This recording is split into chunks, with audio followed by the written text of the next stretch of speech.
You know, that's him 100%. I mean, without me hearing his voice, I'm like, you know, it's unconfirmed. But if you got friends that knew him and grew up with him saying it's confirmed, then I gotta say, hey, yeah, this is probably Brian Koberger. But you know, I did send it into the FBI. I did clip that. I also went through 80,000 phone calls, found the number, sent it into the FBI as well, and they have that, and hopefully they get down to that information. Good. Do you know that they are in receipt of it? Did they come back to you at all? I know they have it. I never got an email back yet.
What is going on, ladies and gentlemen? Welcome to the stream. It is 4/8/2024. It's a Monday morning.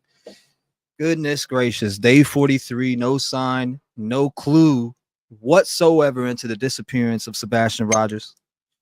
Now, yesterday was Sunday. I slept my day away. I got rest to prepare for this week.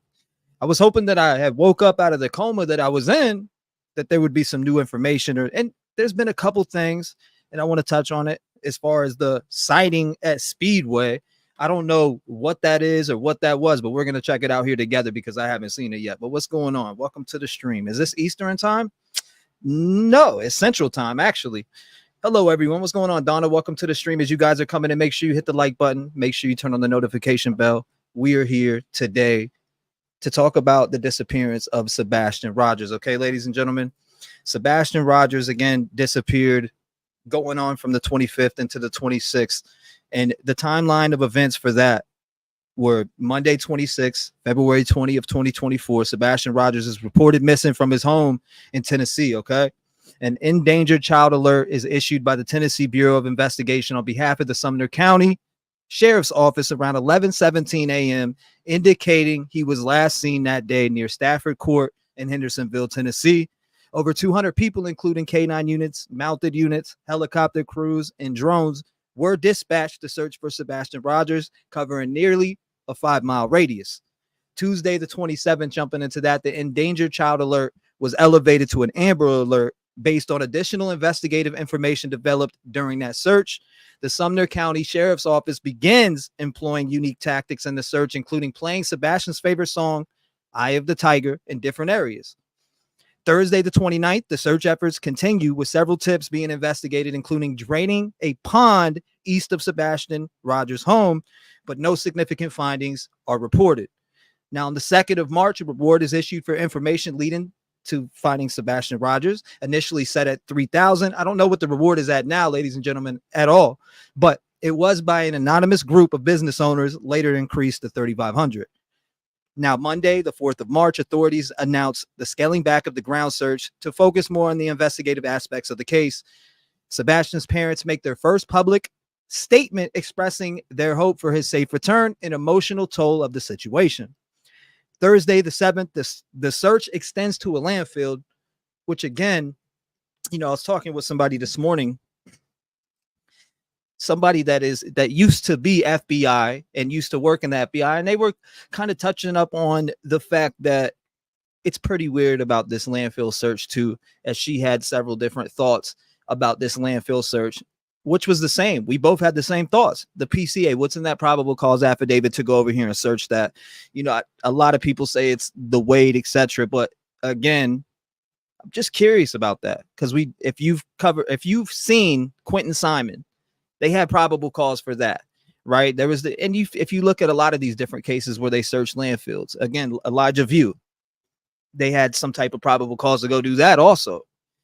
So I don't know what it is, but I look forward to finding out what the reason was for them searching that. I know a lot of people keep saying it weighed too much, or it was this, but I don't know. It's Sunday, the 10th of March. In an interview, Sebastian's stepfather expresses his fears for Sebastian, noting his usual reluctance to go far without shoes due to a childhood experience with fire ants. A search dog traces Sebastian's scent to a construction site, but it leads to a dead end. Now, this construction site, we've seen it on camera. I have, at least. I've seen where it's at. Now, Thursday, the 14th of March, home security video shows activity outside of the Rogers home on the night Sebastian vanished, with two lights seen moving toward each other, which investigators are reviewing for more clues. Throughout this period of time, the community obviously is coming together. But I have something else I kind of want to talk about because it's piqued my interest a little bit. Why would they go 240 something miles away from the home that he was allegedly disappeared from? I don't understand that. And let's jump into this also about the Speedway incident. I'm going to show you right here because they're saying this is where the clue came in from, the Speedway incident. I'm going to open up the lines here shortly. Don't worry about that. What's going on, Bruno? Going fishing? You said I will be praying for Sebastian while I'm there. We appreciate that. Mama says, Cindy, I'm in Toledo, Ohio. This is about the reporting from possible Jackson, sighting, Tennessee. Come on in, everyone. You're in now. Talk about the Sebastian Rogers case. Boots on the That's ground. what I'm looking for. Sebastian Rogers is still missing. Sebastian Wayne Drake Rogers, 15-year-old boy with autism. Hendersonville, Tennessee, Sumner County. The mother of Sebastian, Katie Proudfoot, and the stepfather, Christopher Proudfoot, reported Sebastian missing during the early morning hours of February 26, 2024. I am at the Speedway in Jackson, Mississippi. I'm going to show you right here. There's a sign right here and just kind of show you the area and describe what's going on. Hold on, I got to pull this real quick. We received a tip the last time I was here. It's right here, all beginning of 412 and 70. I-40's right over. Yeah, and this is what I'm kind of talking about. I've been seeing multiple posted and talking about this subject right here. Katie Proudfoot claims Sebastian Rogers vanished from their home in Hendersonville, Tennessee. Law enforcement does extensive searches. Volunteers continue to search every day. Yet Katie leaves the state and goes 240 miles away to Mississippi. Make that make sense, please. Can anyone make that make sense? I'm just curious. Can anybody in this chat make that make sense? Can anybody call in and make that make sense? That's just the part that I'm thinking about when I look into this case. It's like, wow. So you pick up and go 240 miles away from where he disappeared at, allegedly. Make that make sense, please. Because that's what I'm asking for people to make sense. That's why, a lot of us have some questions here when it comes to this case. There, this is a Speedway right off of Listen to this, though. in Jackson. It is exit 87. It is exit 87. So I want to talk about this Speedway here and what is going on. So what went down? Last time we were here, when we were here the last time out here, boots on the ground, 2 weeks ago, it was pouring down rain out here, by the way. Good morning. We received a tip from an individual, right? They left a tip on JLR Investigation. I'm going to read you the tip. And what this individual is claiming is during the early morning hours of February 26th. Interesting. We saw a dark pickup truck here at the Speedway here, and they think it was Sebastian in the front seat of the truck. And they listed a time and gave some details to us, right? So we're like, whoa. Because the timing really does make sense considering at the time, 2 weeks ago, we were hearing a lot about those flashlights. And thank you for bringing that up, by the way. The early morning hours, the time made a lot of sense. We definitely forwarded that information to the Sumner County Sheriff's Office, and they responded and said, received, thank you. So after we did that, the last time we were here, we actually went here. And we went in we went a day later. We went a day later after giving law enforcement the tip, right? So nothing hit on that? We came here, parked, Nothing. went in, and asked authority or asked the reason. you know, the manager there and whoever was working there if they knew anything about this. Has authorities come and review any surveillance footage or you know, anything. Do you know anything about Sebastian? You know, that's actually great that you're bringing that up, JLR, because somebody sent in a tip to me too. But this was a tip that they already put through. They already put it through and all that. They sent it to TBI, etc. And I did give Seth Rogers a copy of that email and the person's contact information. So when people come into my stream and they're like, oh man, T-REV's clickbaiting with possible sighting, absolutely not. Absolutely not. I sent that tip to Seth Rogers and the way that it was sent to me, and with that person's contact information all the way down to where the job is and where the possible sighting was. So Seth Rogers, the man himself, has that information. You never know what a possible sighting. I mean, do we want to be like, nah, it's BS, or do we want it to be looked into? Because I hope that Gatlinburg, Tennessee possible sighting has been looked into by law enforcement. I really hope it has been, because everything at this point needs to be checked. If there is a possible sighting, I don't care if it was him or not. It needs to be thoroughly checked and all the way panned out to see if it was him or not. Isn't that what it's about? Finding Sebastian Rogers? Like, I don't get that part. He said missing. Good morning. Good morning to you, Mike. Nice to see you, by the way. Being here, that they knew nothing. I sent you an email to say hi. So we're like, okay. Well, maybe it takes law enforcement time to go through all the tips they're getting, because they get so many tips when it comes to these cases. You guys know that sometimes with these big cases, they receive thousands and thousands of tips, and it just takes them a while to go through. Well, just came here again today, just went in there before I did this live, and asked the employees there, have authorities coming in here in reference to Sebastian Rogers, or reviewed any of footage or surveillance, and they said no. They said no. So authorities might not even be entertaining this tip at all. But I want to read and give you some information about what this person said. We were corresponding with. Happy birthday to Mom Cat. She's always listen. You said she always listens with me. She has. Okay, I got you. Happy birthday to Mom Cat. I hope you have a great birthday today, and I hope it's full of happiness. God bless you. This individual, and it does make a lot of sense considering that Sebastian is still missing and no trace. Nice to see you. Simple things from the home there, right? So this person, I'm going to read you this email. I'm going to read you contents of the email, and I was responding back and forth with this individual, right? I believe them. They say they got receipts that they've been here. You know, they also said they themselves have sent the tip into TBI or the authorities. This is what this individual said to me. I'm going to read this. I tried to tell law enforcement a couple days after the Rogers boy went missing, but no one called back. We was coming back from Mississippi on the 26th around 5:30 a.m. in the morning, and we stopped off at the gas station. That drops that for you. Hi. How are you? Give me 1 second. Hold on. I'll be right back. Somebody wants to talk. I'll be right back. Hold up. What happened? He said somebody wants to talk. Information. Got some new information. Apparently, they might be looking into this. Okay. They might be looking into That's this good. tip. But they should. You know what? We should be making sure that they're looking into these damn tips, y'all. We really should be making sure that they're looking at. Not only this tip should be looked into, but any possible sighting of Sebastian Rogers should be looked into, including the tip that was sent to me that I sent to Seth. And I really do hope they looked into that. I have yet to really, deeply talk to Seth about, did they look in, did you look into it, but did they look into it? Did they go and check these cameras to see who this was? Because this person, not only after they showed me the TBI tip, they went to add, man, I really think it was him. So if somebody's saying, I really think it's him, I think it should be checked into, especially when there's video camera at their job to back up what they're saying. This person's not only just saying here's a tip, of a sighting, a possible sighting. They're saying that this is the tip and there's video footage. So I feel like that should be checked into.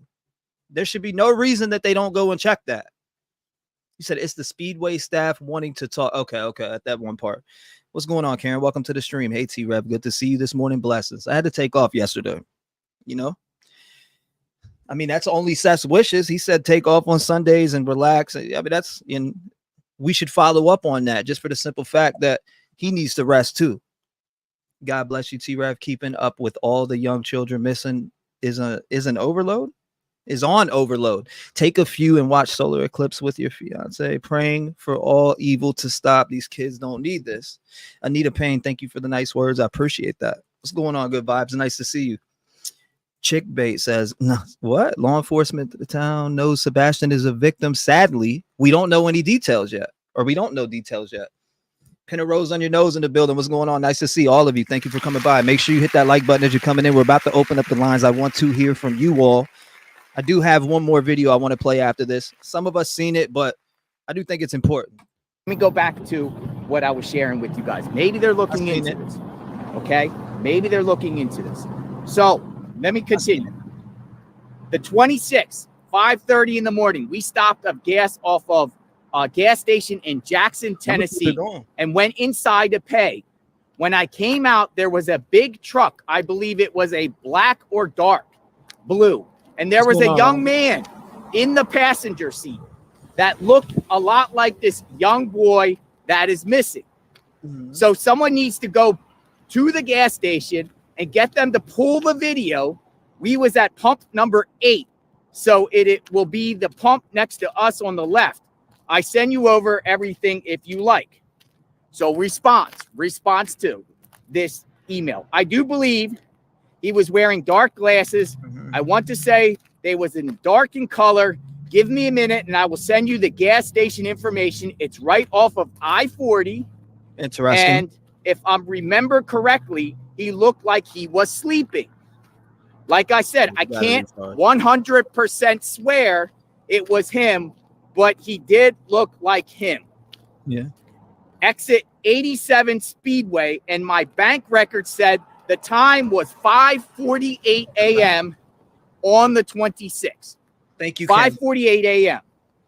He was in the front seat and he was somewhat laying back. Right. I know he was moving because he moved his head. Mm-hmm. Like I said, I don't know if it was him or not, but it did look like him. I know it was a 3/4 ton Chevy truck, I do believe, and it was a newer model truck. I want to say it was a black or dark blue. Right. We did look, but the camera wasn't on. But yes, the truck was parked at the gas pump. You say dark blue Chevrolet? The more I close my eyes and try to think and remember, it really did look like him. But if someone made me put my hand on the Bible and swear, I believe would have to put my hand on it. I don't know. Her grammar's pretty bad, but not faulting her at all. Too. I really wish I could help more. I really hope someone finds that baby. We have family members that their kids have autism, and I just can't imagine. What gets me, the mother is not out like the father looking for this baby. That right there tells everyone the story. If one of my kids came up gone, I wouldn't stop till I found them. I really wish I could have seen the person that was driving, but I bet the store cameras. They would. Now, yeah. He's right. The store cameras would catch that. They got to check these possible sightings and different things that are being reported, and especially with people saying, "Man, I swear it was him." Like they sent me the TBI email, and again, I sent all of that over to Seth Rogers, so he could tell you himself. I've sent it over to him. I didn't show the part that I posted was the person talking after the fact. They sent the TBI email. They were saying, "Man, I swear it's him. I swear." And those are when you get that and they have video cameras to back that up, they should be checking into that. Now, they said that the next day they did see what appeared to be law enforcement going into the store. I'm hoping they did their due diligence to check on the possible sighting that was sent in to me to pass over to Seth, but also this one too. They should be checking all of them. Video cameras to see who was driving, track that person down and find out who they are or who could have possibly been with them that night. And maybe it could have been somebody that looks just like them. You never know. That's very interesting, folks, whether she's telling the truth or it could just be some man. boy with glasses on that she saw. What I find so interesting about her timing, what I find so interesting about the timing to this is the distance from the Hendersonville home where Sebastian was reported missing. In this location is 2 hours and 5 minutes on Interstate 40 right here. 2 hours and 5 minutes. Thank you. Now you have 2 hours and 5 minutes. She's saying 5:48 a.m. Well, let's reverse that. Let's reverse that. Now you're talking in the time around 3:30 if Sebastian was taken from that Hendersonville home. Now, you know that we've been following this case and we still don't know much about those lights. We don't know about those lights that were seen outside after 3 a.m., those flashlights. But could it be possible? Could it be possible, folks, that Sebastian was put in a vehicle and taken this way? Chris Proudfoot worked a little bit farther to the west of here in the Memphis area. Interesting. He worked. Interesting. And this is the route you would take to go from Proudfoot's home to his home.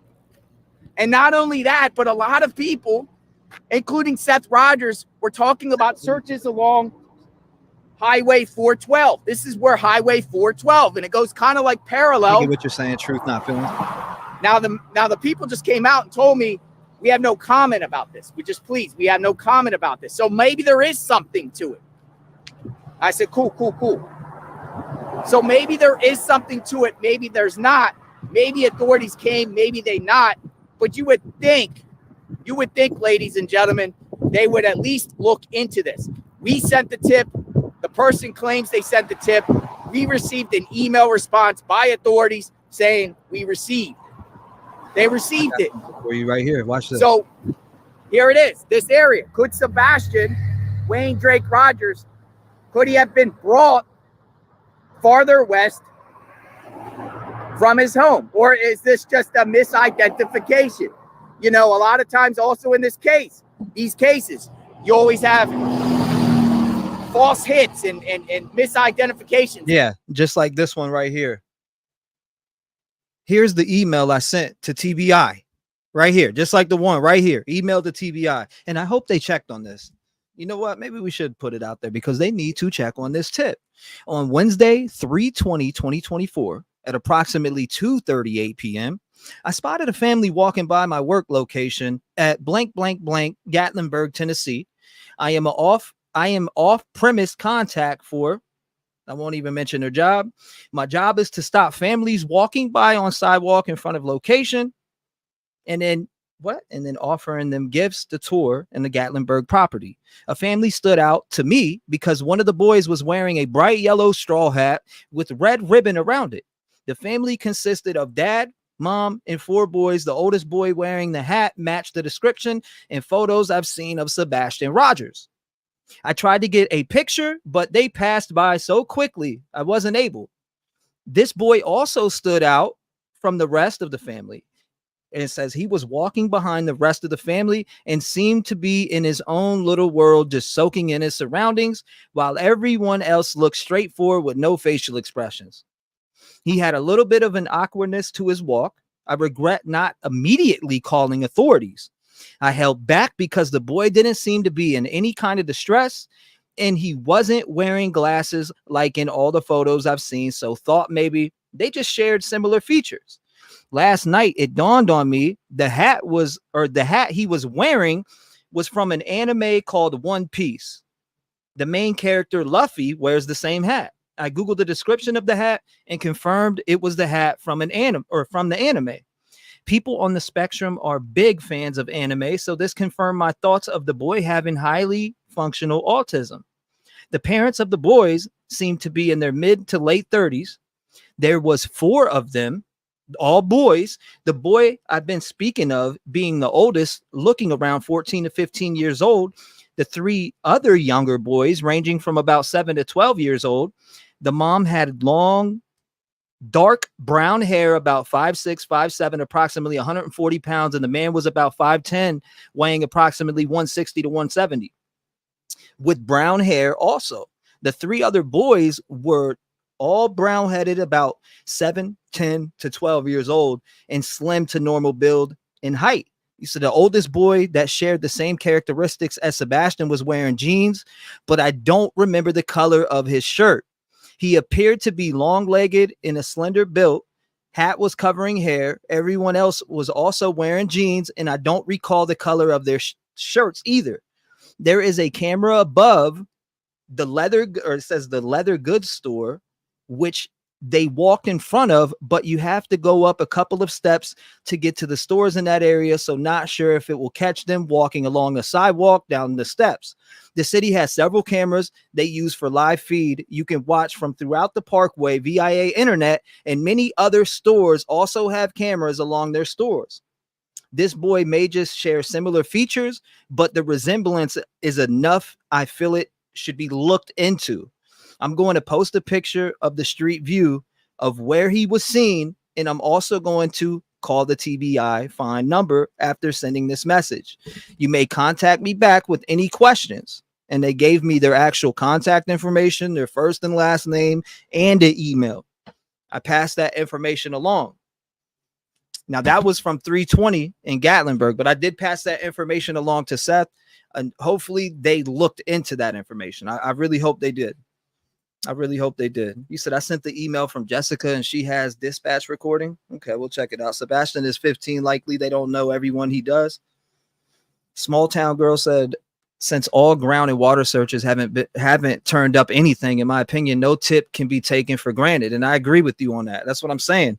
Hopefully they are looking into these things, because what if it is him?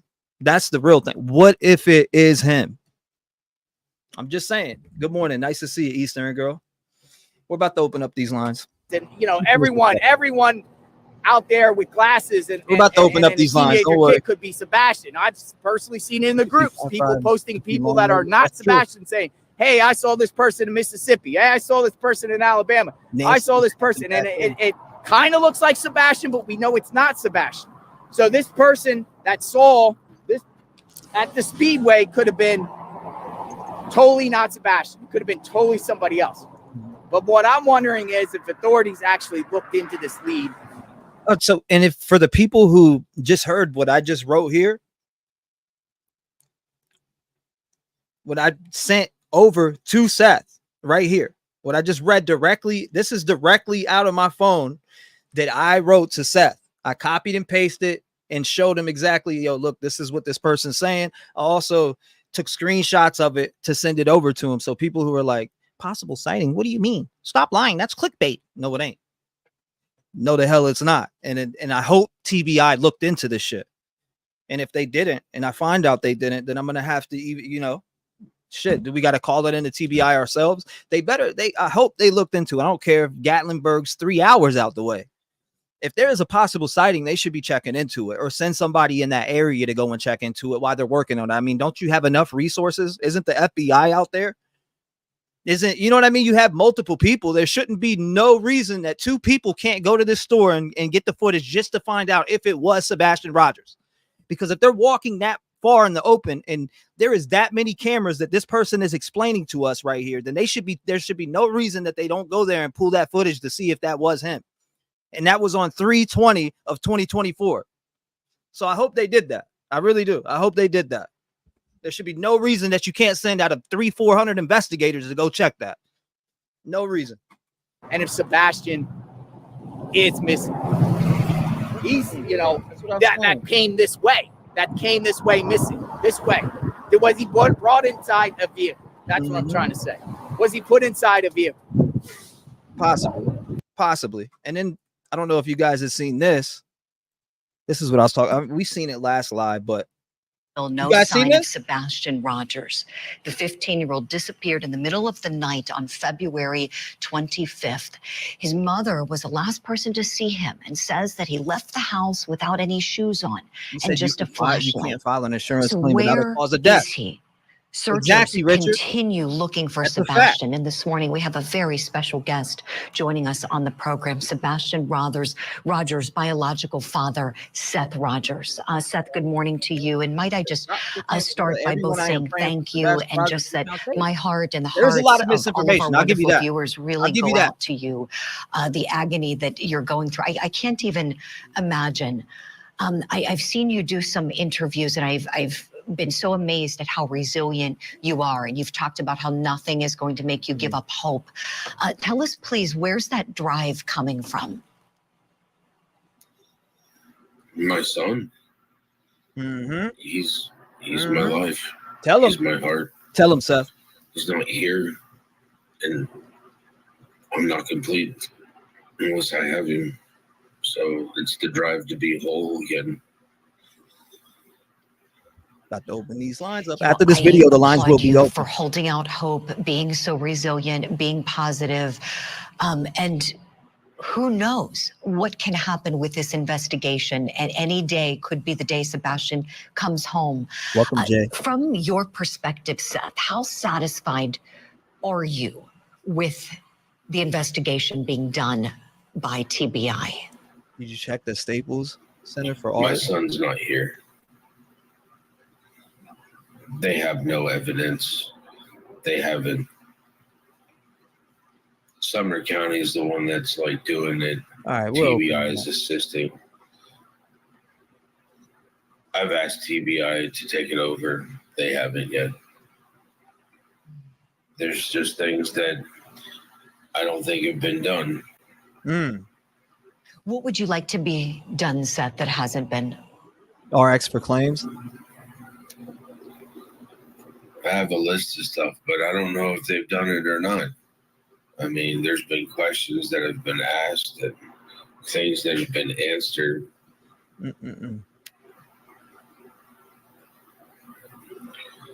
It's really hard to have evidence if certain protocols aren't being followed. You have to start back over from day one. I wonder what those certain protocols are. Curious about those. You know, going back to day one, so Sebastian goes to sleep the evening of February 25th. It's on the morning of the 26th that your ex-wife finds that he's not in his bedroom. She is the only one said to be home, and Sebastian could have vanished. That's what doesn't make sense. Sometime in the hours from when she last saw him go to sleep, and from the time she opened the door, there's a window there overnight. Your best guess, Seth, based on how well you know your son, what do you think happened to Sebastian? He's not the type to put on. He's not the type to leave the house without putting on socks and shoes. As for running away or leaving, he didn't take his backpack. He didn't take his switch. He didn't take his phone. Yeah, welcome, bro. I mean, what's up, Sky? Nice to see you. Thank you, bro. Just doesn't make sense. And he's not one to wander. He's never eloped before. Are you leaning towards a potential kidnapping? Anything is speculation at this point in time, because there is no, as they have said, evidence that leads towards foul play. But there's things that just don't add up. His mother was the last one to see him. She's responsible for this, either through negligence at the bare minimum. Has she been a good mother to Sebastian? Not in my opinion. This is the third time that open them up right after this. My son's come up missing now under her watch. Time before that, her and Chris let my son get molested and raped in their apartment. And the time. Shout out to B for making that point too. They keep repeating no evidence of foul play. they should take every possible sighting very seriously. And I agree with that. Thank you, B, for seeing it exactly how everybody else, I believe, should see it. If there is a possible sighting, I don't care if it's called into me and somebody around here or that is a subscriber to my channel said they seen it and they sent me in this TBI email that they've sent in, and they're asking me, why are these people coming to me asking me if these possible sightings have been looked into? All I can do is pass that information over to people like Seth, somebody who is close with the case, to try to make sure that it was looked into. I mean, maybe we need to go out of our way and contact TBI too to see if they looked into it. You're right, though. Every possible sighting should be taken seriously, especially if you don't believe there's foul play. That's the whole point I'm trying to make. It's insane if they're not looking into it. Before that, I did a well care check because she let a known sex offender who, yes, did their 9 years in prison, but she left my son around that person. You don't do that. If you're a parent, you don't do that. You're supposed to protect your kid. You don't put them in where they can get in any type of harm's way. Seth, you said something very upsetting, very shocking, and I just want to go back just a moment. You said that your wife allowed your son, Sebastian, your ex-wife, I should say, your ex-wife allowed Sebastian to be in a situation where he was molested and raped? In California. And Chris in her apartment. Dana. They let a child who was 5 years older than my son play with my son and didn't bother to check on him there either. And he lost his innocence because of it. Seth, I'm so sorry to hear this. I'm so sorry to hear this. No child should be subjected to any kind of abuse whatsoever. Sexual abuse can be especially traumatic for a young child. What's going on, Is this Don? something Welcome. that Sebastian has struggled with since then? Yeah, finally was able to actually start getting him therapy for it last year. Yeah, they could have. The fact is that they weren't doing the correct thing, clearing California. Thank you, Translucent, for knowing. And it's just, I'm asking, not assuming that they haven't or did. I'm just saying in general, we hope it's been followed up with. We hope it's been followed up with, because again, they're saying no foul play. I'm just hoping that these sightings are being looked into, regardless of the fact of how far out the way they are or anything like that. He could be anywhere at this point. last year finally getting him help because he's a victim. And now I'm finding out not only was, he was a victim of that, he's a victim of not getting the help he needs. And I've listened to some of their podcasts where they make fun of him, make fun of his dancing. Chris obviously has this thing about corporal discipline with him. And it's just,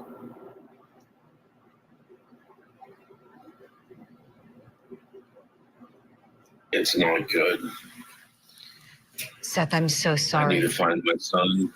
Right. And he's going to need extensive therapy now to put him back on the right track. Yes.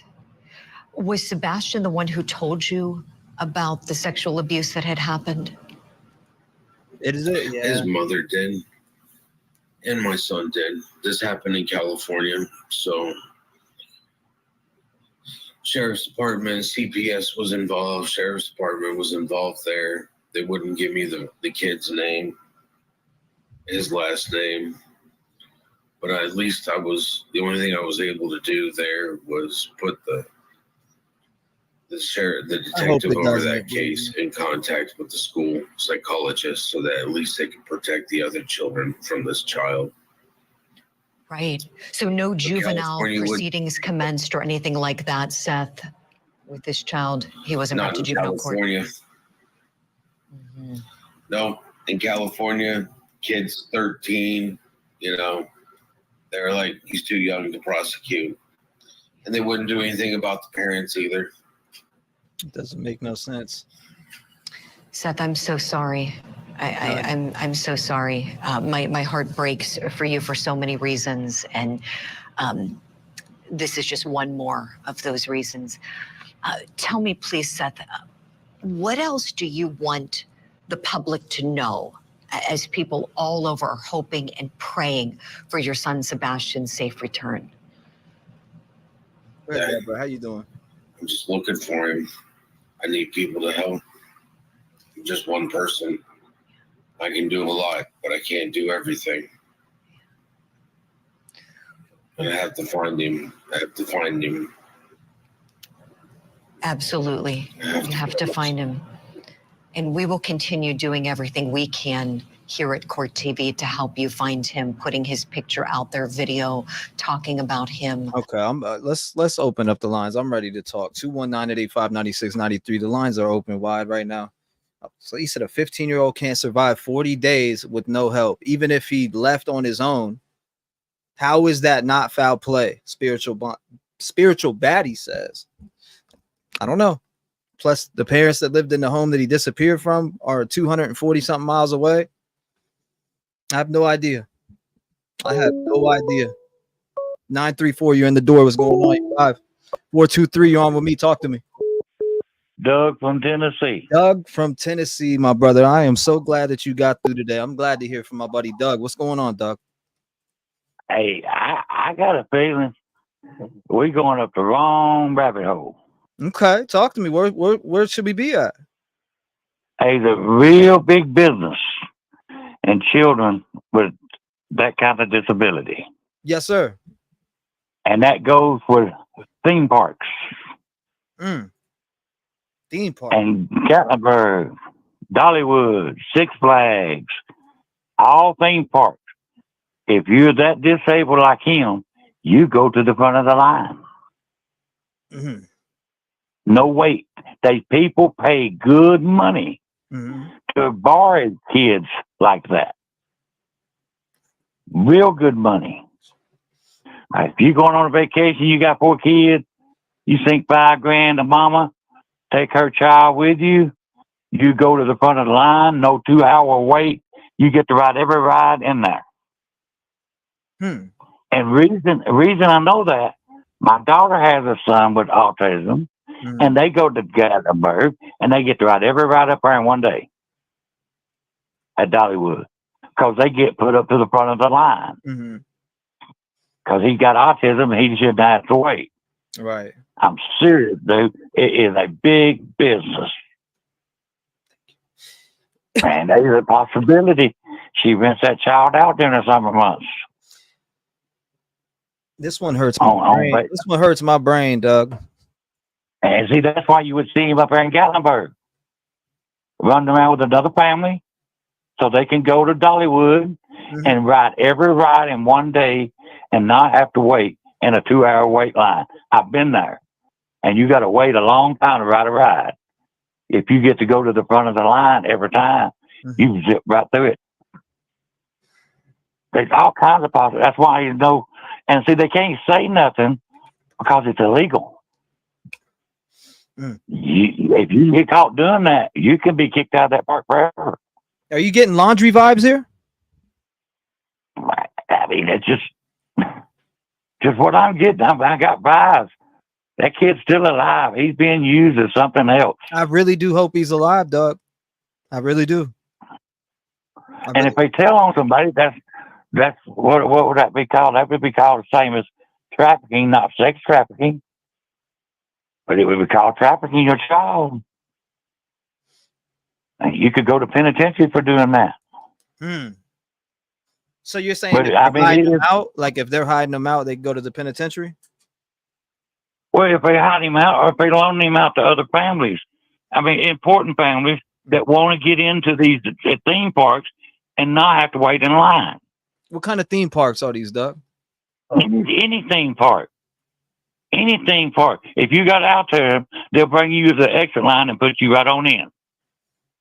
Because they don't want you to have to wait because you got that disability. So the whole family gets to go. It ain't just the autopsy kid. The whole family gets to go with the autopsy kid. They rent these children out. I mean, honestly, I've seen it. Interesting. No, I'm not a troll. No, I know. That's why I said he's not a troll. You've been here for a long time. And I just believe they people do stuff like this. I mean, when you get $5,000, rent your kid out for 30 days, just so that people could go and enjoy theme parks together. I mean, this is some stuff that I really haven't heard of. I'm listening, I'm listening with open mind. I mean, it's there. And I mean, my daughter goes, she's got autism. She got a kid with autism. And they go to the front of the line. The other two children don't have it, but they do not have to wait. And he's an hour late. I mean, sometimes you got to wait for an hour. Yeah, and they could be hiding that kid out from that Seth. They don't want Seth to have that child. It could be anything, but there's nobody. Is weird. Yeah, nobody at all. It is weird with nobody. It's weird with nobody. Nobody, no crime scene, no nothing. Right, it's weird. Just like poor little girl up there. But was he abducted? Was he abducted? What about that thud? What if that? Let's just say what Katie said is true, and there was a thud in his room. What if he was fighting off an attacker, and they got the best of him and got him out of there? I'm just saying. What if what she's saying is true? I don't believe it. I don't believe abducted in your own home.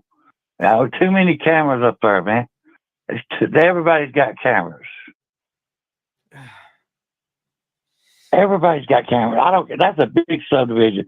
Them people got better cameras than me and you ever thought about having. Yeah, I mean, they're $1 million homes, man. They're gonna take pride in their stuff. And that's why when JRR and all them people were walking around up there, all them neighbors started coming out. Get out of my neighborhood. But I mean, there's weird stuff goes on in this world. You need to keep your children close to you. Don't let them out of your eyesight. This world's going bad, man. Usually you could walk to the store and know your kid's coming home. Now they walk to the store and you pray they come home. You pray that your children come home. They could get in a 2 or 3 blocks. Somebody could shoot them, take them, gone, and they're gone. So, Doug, as we go into this next one, as I go into the next caller, before I let you go, I do need to ask you: foul play, or he's just been abducted, or he's out there somewhere? I believe he's been abducted out there somewhere. Appreciate it, Doug. Thank you for calling in and sharing your thoughts and opinions with us. Even if it's not the popular one, I always appreciate you. You always call in with your own thoughts. God bless you, brother. You too. Lock your door. Shout out to Doug. 219-885-9693. Do I think that's what's going on? I don't know. But I do think that what Katie said, that thud in the house, let's just say that is real and he was abducted from his house. That's not out of the realm of possibility that Sebastian Rogers was abducted. Let's just keep that in mind for our open mind. 540, you're on the show. Talk to me. 540, can you hear me? I can hear you. Yes, ma'am. You were live. How are you doing this morning? Good. So here's my thought, because unlike everybody else, this is absolutely ridiculous. Okay, so let's just say they've searched everywhere, which they have, looked everywhere, they have. Let's just say the mom, Katie, let's just say, okay, he's not showing up anywhere. We got to go back to the house. We got to go back. We got to go back to the house. Yeah, right. That is the last known place he was. And it's just like the caller just said. There's too many cameras. There's one way in, one way out. Seth said as far as the lights, they laid over the lights, daylight and dark, as far as the garbage truck thing. So let's just say all the investigations so far We've got nothing. Got nothing, because that's what they're telling us. At least that's what I'm picking up on. So let's just say that everything, none of the sightings panned out. Alaska thing, I know they're still kind of working on that, but we got to go back to the house. Now, here's what I would suggest. I'm sure somebody's got some kind of equipment to do this. I'd go back to the house. I'd look in the walls. I would look anywhere and everywhere. Because that lady last week called in and she said she had a house just like this. She said there was a false wall. She said, and a lot of people don't know that, because it's just the way they're constructed. What I'm suggesting for them to do is go back to the house. He's not been seen. Right. There is no scent. If Katie left, now I'm not saying that she didn't and all this now, don't get me wrong. Right. But it would have been seen on the car. I mean, the car would have been seen on the cameras. Somebody would have saw something. He's not in any, they have, okay, so I'm suggesting, I don't know if anybody, is anybody listening, but I suggest go back to the house. Oh, we're listening for sure. We're listening. And go back and do whatever kind of thing they can put up on the walls. I mean, do a grid and search in all of the walls, all of the floors, anywhere, the complete house. Take a grid and search those walls. Search for something. Let's just say nobody's, nefarious. Let's just say he knew about it. It was his little hiding place, but nobody knew about it. I don't know, but we got to go back to the house because that is the last known place. And until that is completely taken off the table, as far as we don't really know where is he, how did he get out? We don't even know that he left the house because right now everything's saying that he didn't. They're saying that Katie came home. They're saying that it was grainy, but Seth said the mannerisms, or the quirks going up, seeing the trash can. And that was really weird too. They said it was between 6 and 8. I'm like, that's a 2-hour window. I could see maybe 10 minutes, but that's the other thing. I think somebody needs to let out a little bit about the investigation. So there are thousands of us looking and trying to help. Let us help because he's not been found and there ain't a trace anywhere. I just, somebody needs to let it out a little bit. Okay, was it actually him? They could measure him. They could say, "Oh yeah, that was him on the camera," right. And then because Seth had told us that the truck video was stuck at 3:15 or something like that. Yes, grainy. Was this?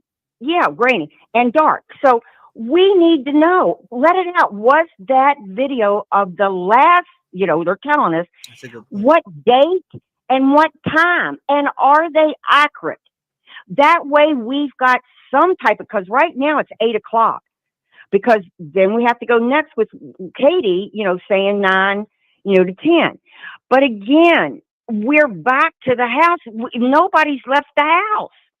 And so that's what I'm saying, because the cameras, there's no scent out there. I mean, I've got to give law enforcement, they got to have hope, they're doing, they got to know how to do something. And so we're back at the house. We have not left that house. And I would just like for somebody to come forward and say, yes, we have re-looked at that video. It was grainy, but we've measured it. We've identified him because he's skipping or however he takes the trash up. Because I find it odd that she would send him down to the end of the road dark when they've got cameras. Yeah, that's a good point. I mean, come on. Why would you send your son down there with a flashlight in his mouth? I would have to assume it, if it was heavy or whatever. So again, they did look in the landfill. So it makes me wonder. I think they need to figure out, was that Sebastian taking the trash down or was it somebody else? Because the guys said it was heavy and they did search the landfill. So they need to let the community, this crime community. There's thousands of us, and and we've got minds. We can connect dots. Let us help, because my God, he is not. That's all I got to say. He needs to go back to they need to go back to the house, and they need to do a grid search inside the walls, inside the floors, inside the garage, inside anything and everything, and make absolutely sure that that boy is not, that Sebastian is not hidden somehow, some way in that house. Because you know what? Katie's not there. Katie is not at that house. Now, we get a lot of reasons why she's not at that house, but I have to think to myself, I mean, I got to think, is he there and she knows he's there? And my God, because if he is, and God forbid something's happened to him, he's going to, that type of thing. The other thing is you're good, because something did happen there, she doesn't want to be there any longer. Or, she just doesn't want to be there.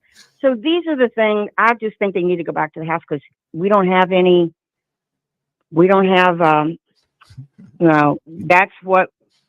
that's where we need to go back to the house. I think you made some good points. Go back there and check. Did they even check for a crime scene is the real question. I don't think. From my understanding, Nancy Grace, they kind of dive into some of those details. They check the devices, they check this, they check that. They get into some of those details on that Nancy Grace interview. Right, and I think from what I've heard so far is that it was never treated as a crime scene, because they've always believed what Katie said. Yes, and as a result, she's we all did that, but then. It's unraveled. So we're still back at the house. Chris McDonough always tells us, he trained us that way. Right. And he said, it's back, we haven't left the house yet. Summer Wells, we have not left the house yet. And so I just wanted to say that, because I'm, like everybody else, I'm extremely bothered by all this. We want some dots connect. And I really hope that the law enforcement soon sees that. I hope that out of all of us, that this starts to develop, that they can start to figure out that we can somehow, if you just give us a little bit of information, we want to be on the right track. Was it Sebastian? What is a little bit of the timeline? And, I understand everybody says they keep it close to us, but he is still missing. Summer Wells is still missing. That's a fact. 20 plus some kids in Tennessee. This is we got it. We can help if we are allowed to. I'll go, because you're good. I'm just telling you it. I just wish that we could get there's so many of us that would be willing, and we're smart, and we're asking the right questions, but nobody is giving us a definitive answer. So I say, law enforcement, let's get back to the house. Let's do a grid search into the walls, into the floors, into everything, because people are smart, and little kids are smart. He might have got stuck somewhere and just doesn't know he got stuck. Right. That's we're still at the house. So thank you. I appreciate all of you all. That'd be pretty wild if that was the case. Imagine, getting stuck somewhere. Well, that kid got stuck in that chimney that time, and that one kid got stuck in the gymnasium. He went down his shoe or something. He was sitting there, and he went down and he slid. He couldn't get himself back. And I hate to say things like that, because I hope and I pray he is still alive. But those are another set of circumstances that just horrify me. Because if it's the other road, like the guy was alluding to, I mean, I'm really going to be ticked off, because that would mean somebody close to him did what right. Sold him or whatever. And if that is the freaking case, the whole community is going to really come together, because Summer has got to be found. Something happened to that precious little girl. Michael Vaughn, my gosh, come on, people. And then, Elijah. I mean, this is getting over. So anyway, no, you're right. I just made a post about Elijah on Facebook just recently. Today. Yeah. Got to keep the name circulating. And we've got to figure out, we're smarter than they are. We can help. We are smarter than these criminals. We have got God, Jesus Christ, the Holy Spirit on our side. But we got to have a little bit more information. And I hope somebody that's really, can step up and help guide the community, the crime community, on how to help them, because they obviously need some help. It starts with us keeping the story, sharing it around. It starts there, and then, you know, everything else usually falls in place after that. So as long as we keep sharing the story and keeping it front and center. Again, Sebastian Rogers missing, day 43, not one sign of him. Thank you for calling in and being a voice for him, and several others. And several others, because you brought up some other cases that I'm familiar with, every single one of them. So thank you for keeping a voice for not only just Sebastian Wayne Drake Rogers, but Elijah View, Michael Vaughn, and everybody else. God bless you, man. Summer Wells. Thank you. And years. I got 3 nothing years. against law enforcement. Yeah, I've got nothing against law enforcement. I just think it's a new day. We need some more input here, because these criminals that are out on the dark web and all this, that is new to a lot of people. And so we need to get on board. And I think there's thousands of us that are willing to get on board. Absolutely. It's just 100%. that we just need to know, you know, a little bit more. And so anyway, thank you all. Y'all have a great day. Thank you for your passion. Thank you. God bless you, man. And you stay vigilant. Lock them doors. Shout out to her. Good phone call. 219-885-9693 as we continue to cover this story of Sebastian Wayne Drake Rogers around the clock. Yesterday, I wasn't on, but we're back today. Sunday, Seth said he would appreciate if most of us would take Sundays and relax. So I fought yesterday, but I'm here today. What's going on? 678 is never too late. You were live on the stream. Talk to us. Hey, Travis, Andrea from New York. Andrea in the building. What is going on, Andrea? Talk to me. I am, well, I've been investigating again, and I'm having a different theory. I'm thinking there was another investigator out there, and she brought up the fact that you can take children that are mentally disabled to these outreach drop-off centers, and if they are considered a John Doe at that time, what they do is they just place them and they take care of them and they monitor them. And a lot of times in different states like Wisconsin, I can't remember all the states, but I know it's something we could look up. I know Alaska for sure. They assess them, and a lot of times they will give them new names. Did you know this? I mean, yeah, I know a little bit about it. Yes, absolutely. So new names and stuff. Like it was from the Madeline Soto case. I started diving in a little bit on what you're talking about now, and yes, I have heard of it after looking it up. Okay. And so there's really no way for any of them to go into missing persons and this and that. They're just busy. I'm wondering if digitally any of those flyers were sent to any of these hospitals, drop-off outreach centers. I'm sorry, I'm forgetting the proper federal name for them, but I know they're an outreach program. And one of the theories was the grandparents met up with KP and, you know, made a deal and then were transported to the border and then placed in one of these, or left at one of these places, knowing that he was heavily medicated or on new medications, which was definitely stated. Of course, this is all speculation and in my own opinion. And it's interesting that a lot of times you said sewer, we couldn't figure it out. But in this one particular interview, or I want to say podcast, was mentioned that they believed he was being held in a clean, brand new camper tank. And I live in a camper. So there's 3 tanks that are big that hold the water and the sewage and this and that. Interesting. And yes, very interesting. So I'm just going to put that little seed in our garden of finding Sebastian, which, you know, this gave me hope. I'm just going to put that in there because I truly believe he's still alive. I have from the beginning. I feel like there was an exchange. Again, I'm going to go to complacency. That's my favorite word in this, where people become so complacent in their actions. They think that their stuff don't stink and they just don't keep their stuff tight. And then stuff happens. Damn, Nancy Drew is on the wild. Oh my goodness. She sent me a lot of stuff.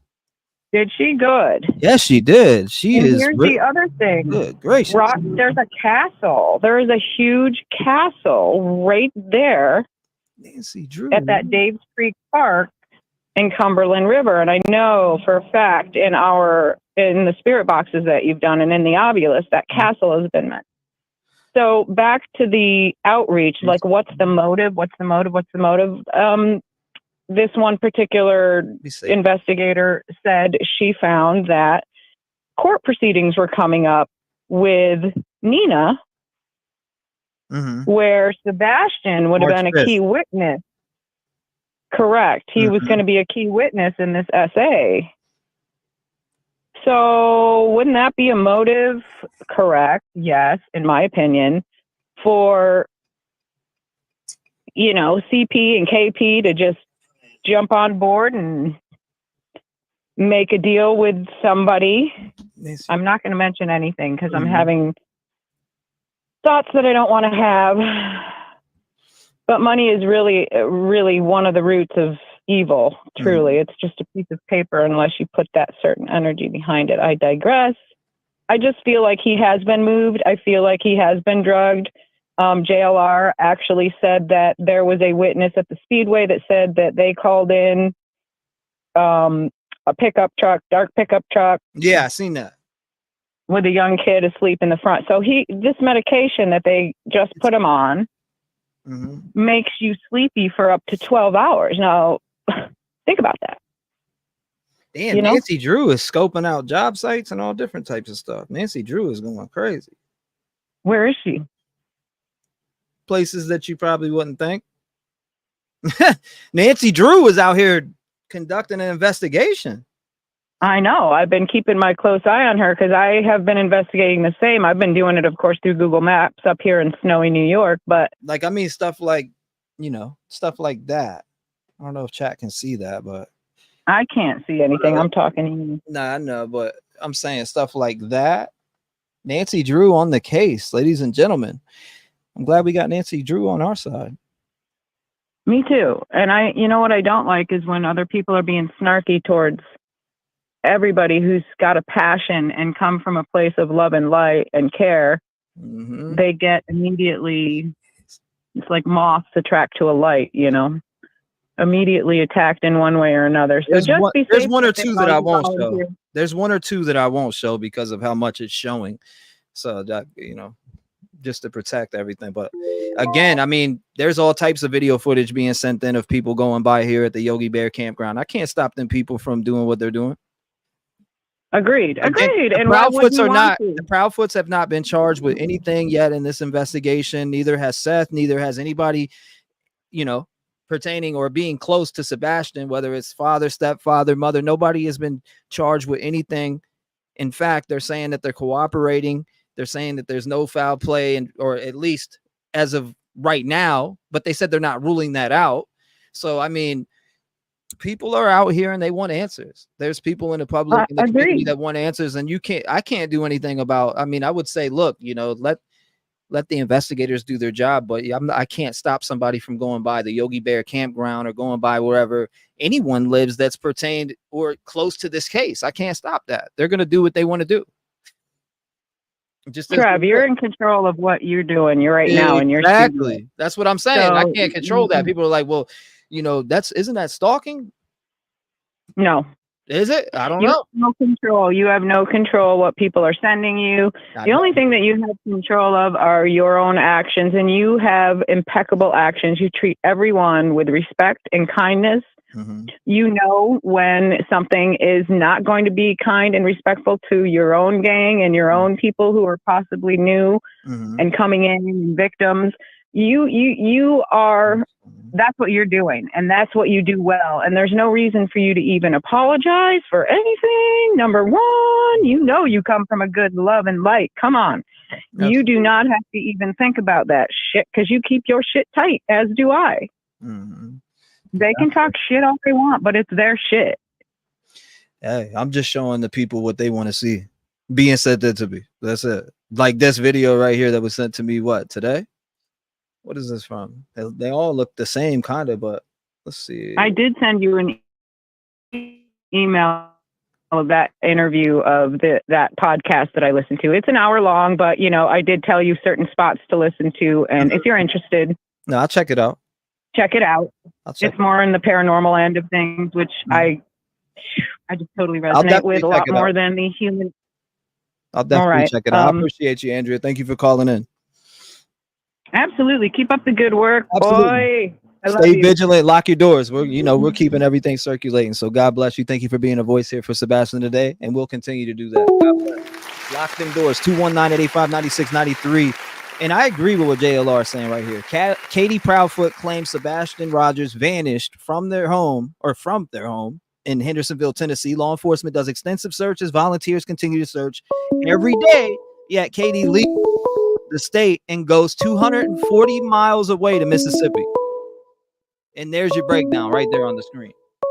That is crazy, in my opinion. 801, what's going on? You're live. Hi there, T-REV. How are you doing today, man? I'm doing all right. This is Jen. Jen? Jen. What's going on, Jen? How are you doing? Talk to us. Oh, I want to let you know they should luminol that house, especially the bedroom and the bathroom, from what I've heard. Don't we think they might have already done that? Or I don't know what they're doing over there. I mean, could that be the reason why they left and went to this campground, is to let them search that? I don't know. I'm just thinking things, but then neighbors probably would have already, leaked that out. Hey, law enforcement presence over here at the Proudfoots house. They're over here searching. You never know. So again, that's what I feel. If they did luminol this house and we're searching that house, people in that neighborhood are nosy and are going to let the public know. Yeah, they're probably over there right now searching, or with pictures or something. We would have seen it. I hope so. I really hope so. And his dad is really losing weight. I can tell by the pictures of him, looking around for his son. And his son's still there in that town. He hasn't left anywhere. His son's still there. I mean, he may not be alive, but he hasn't left the state. No, I don't. So you don't think he's out of Tennessee right now? You think he's still in Tennessee? I think he's in one of those ponds behind the school. There's 3. I Googled it. I did a search last night, and there's 3 ponds, small ponds. What makes you think the ponds behind the school, if you don't mind me asking? Well, I listened to a medium that I saw actually that was on one of the things on your show. Mm-hmm. I guess she made a comment on there. I can't remember the name, but I don't usually, listen to what mediums or, tarot card readers have to say. Mm-hmm. But this one brought just the hair just raised on my arms with what she said, because she was so spot on, about different things. Mm-hmm. Things that even I didn't know, like, this Proudfoot guy raised snakes in his house. Mm-hmm. And had the poor boy take care of all of them, which is totally ridiculous. I mean, these Proudfoots are sadists. They are vile, disgusting people. I wouldn't even call them people. I mean, a human being would not do this to a child. I mean, but we don't know what happened yet. We just know that he's missing. We got some good. That boy had a hard time. I mean, he had a hard time living with these people. Mm-hmm. I mean, he was like probably beaten every single day if he got out of line. And that Proudfoot sits there. Oh, he got one whack. on his clothed body. You know, he had to make sure that he said he was all the way fully clothed, which is probably totally the opposite. Yeah. You know, he probably made sure he was naked and used the belt buckle on him, you know, which probably did leave a lot of blood because she did mention this mattress. Mm-hmm. The and mattress. there's blood. Yeah, that came up. I've heard a few things about this mattress. And that there was blood on this mattress. And that's why she suggested, you know, to put luminol in the bedroom and in that bathroom. Because obviously something happened in that bathroom also. I'm a senior cellular network engineer. Can you please give me a call? Yes, I will give you a call right after this. No problem. I'm still listening. No, I was just reading something. I was like, hold up. Somebody said they have something they want to talk about. So I'll give them a call after. Oh, okay. Do you think that so these ponds that you're talking about behind there, have they dove in these ponds? Because I seen, you know, divers inside of some of these ponds anyways. Search. Well, I don't know, because the lady said that the dad was very close, I guess, to one of these places. Okay. Interesting. And yeah, and she was pretty spot on with you know, a lot of these things, like he hated his math teacher. You know, whatever the name of the math teacher was, she mentioned the math teacher. You know, she mentioned a few things, but you know, and around the pond, it was known to have a lot of catfish in it. That's all I know. Interesting. You know, but I noticed that on the Google map search, there's 3 small ponds up there, and I don't know which pond she was referring to. Well, I don't know. I don't know if they searched them or not, but I do appreciate you calling in and being a voice for Sebastian Rogers today. Thank you so much for doing that. I hope you stay vigilant and make sure you lock your doors. God bless you, man. I heard a good phone call. Now I want to call this person too. I want to call this person real quick. They said, can you please call me? I'm a senior cellular network engineer. Let's see what they got to say.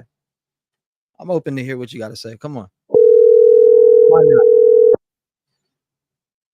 I seen these in text messages. So 610, what's going on? I seen you say you're a senior cellular network engineer. How are you doing today? Yeah, I've been, so I just came across this. I'm off today, and I've been watching it this weekend. And JBL or whatever his name JLR? is. Yeah, he did. I live outside of Philadelphia, Pennsylvania. So I was watching him. I came across his channel. Yes, sir. With the Chester County escape from the prison.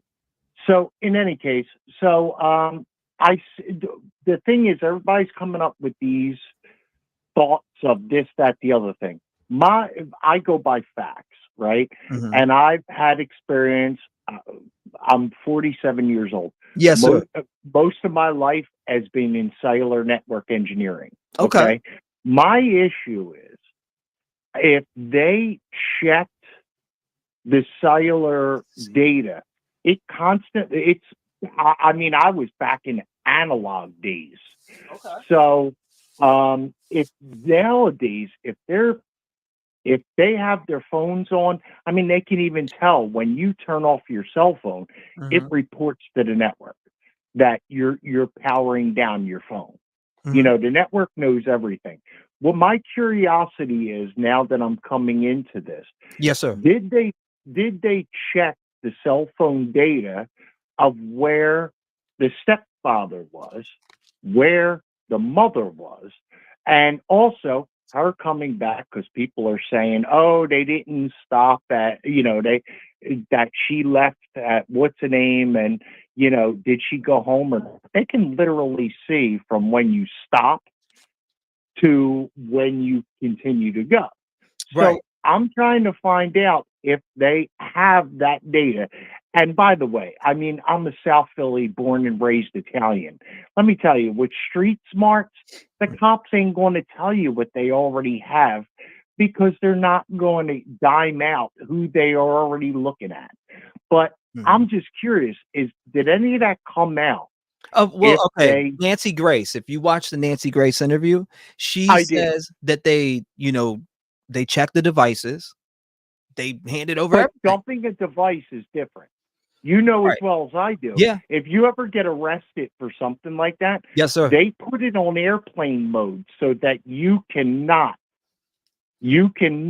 turn it off. That's a good point. That's a good point. So, so that you can't go back to your wife's phone or to your laptop and send a signal to dump the phone that it's stolen, right? So let's not be idiotic about that. I mean, so they put it on airplane mode. But the thing is that it's not just about the phone. It's not about where the phone has been. It's about where the network registered them. As you're driving down the street and you're talking to your girl or whatever on the phone, and it hands off into another sector of another cell site, that is acknowledged. Right. They can watch you from one side to the other. And believe me, I've dealt with this as a switch engineer. Okay.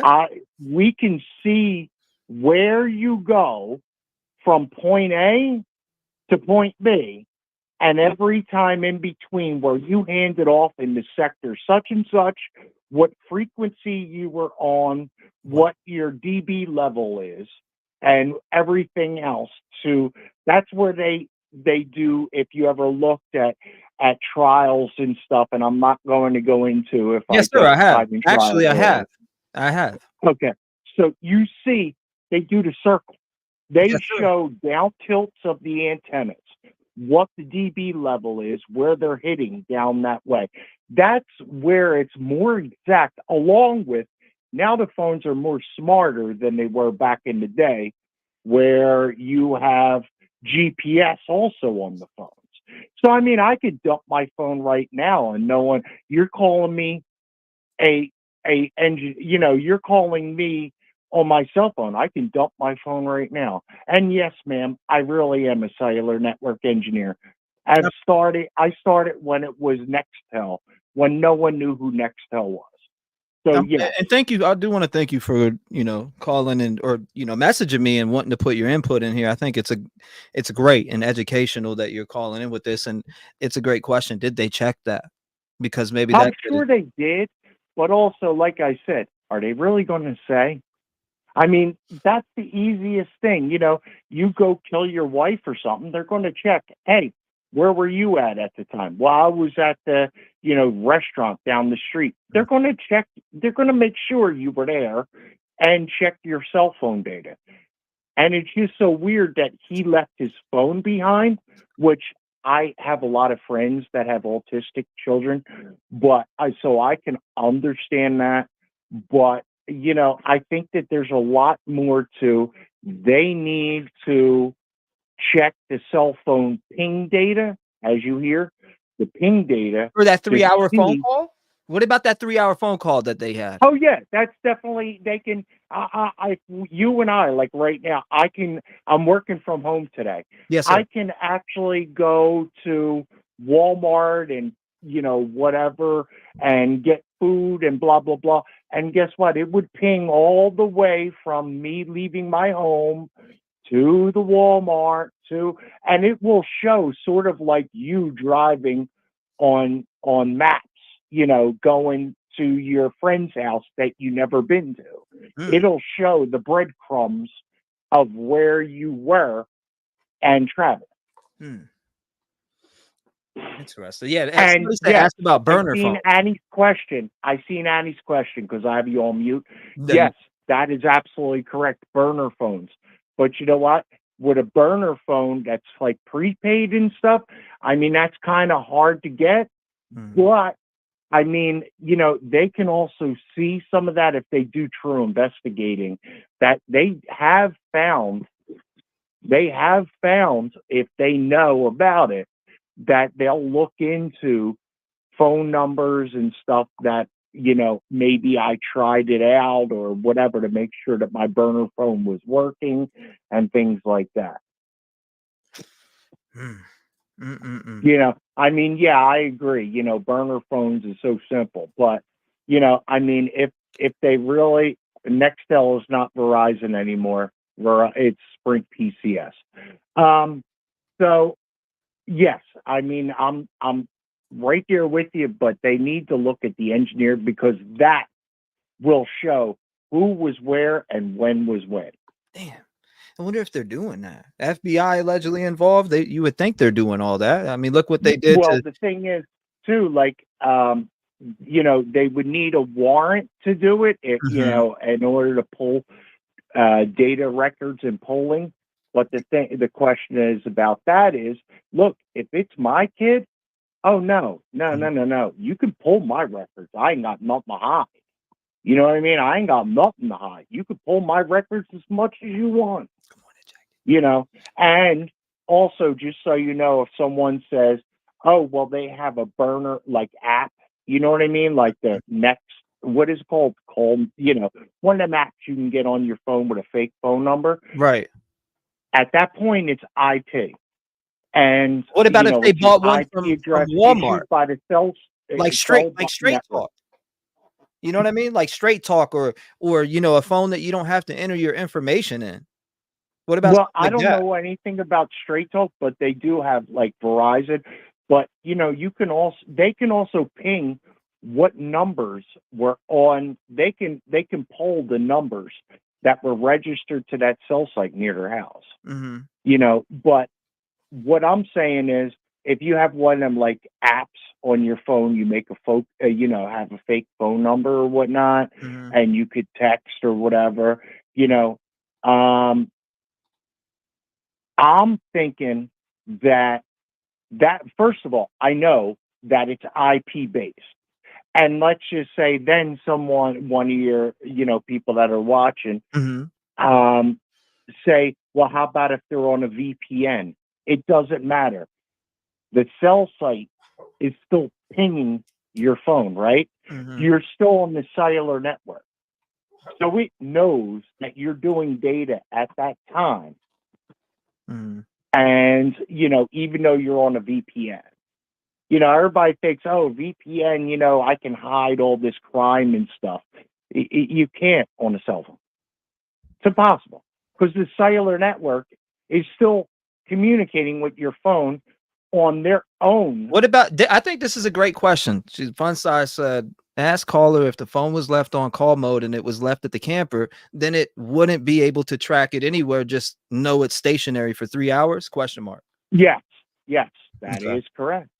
Yeah, I mean, you know, I can ping my, you know, if I'm here right now, if they ping my call right now, they are going to see that I'm sitting here talking to you. You know, and that's the interesting thing about it. A 3-hour phone call, I don't know. I mean, I never really talked to any woman for 3 hours that was my, you know, my wife or anything like that. I have. That's it. Text now. I have. Text now. Yeah, elite. I gotta admit and say I have. I've been on the phone for 6 hours before. But then again, you know, I'm live for 15 hours sometimes. So that I don't know. I'm different though. You know what, bro? I mean, you're different. This is what I do all day. And the last thing I want to do is be on a cell phone. I've been on the phone for friggin' 7 hours before almost. Just have. You know, so, when I was younger anyways, not now. I'm not on no damn phone for no 3, 4, 5, 6, 7, 8 hours in case. I mean, it depends. Yeah. That's who I'm talking to. If I'm talking to somebody about some information to a case, I could be on the phone for 3 hours. No, I got what you're saying, but the thing is that yes, they need a warrant first, unless they have nothing to hide. This person, Sherry N. Yes, you're correct. They would need a warrant, but again, if I have nothing to hide, that will clearly show. And again, if there's mistake, like say he never got home from the Outback, right?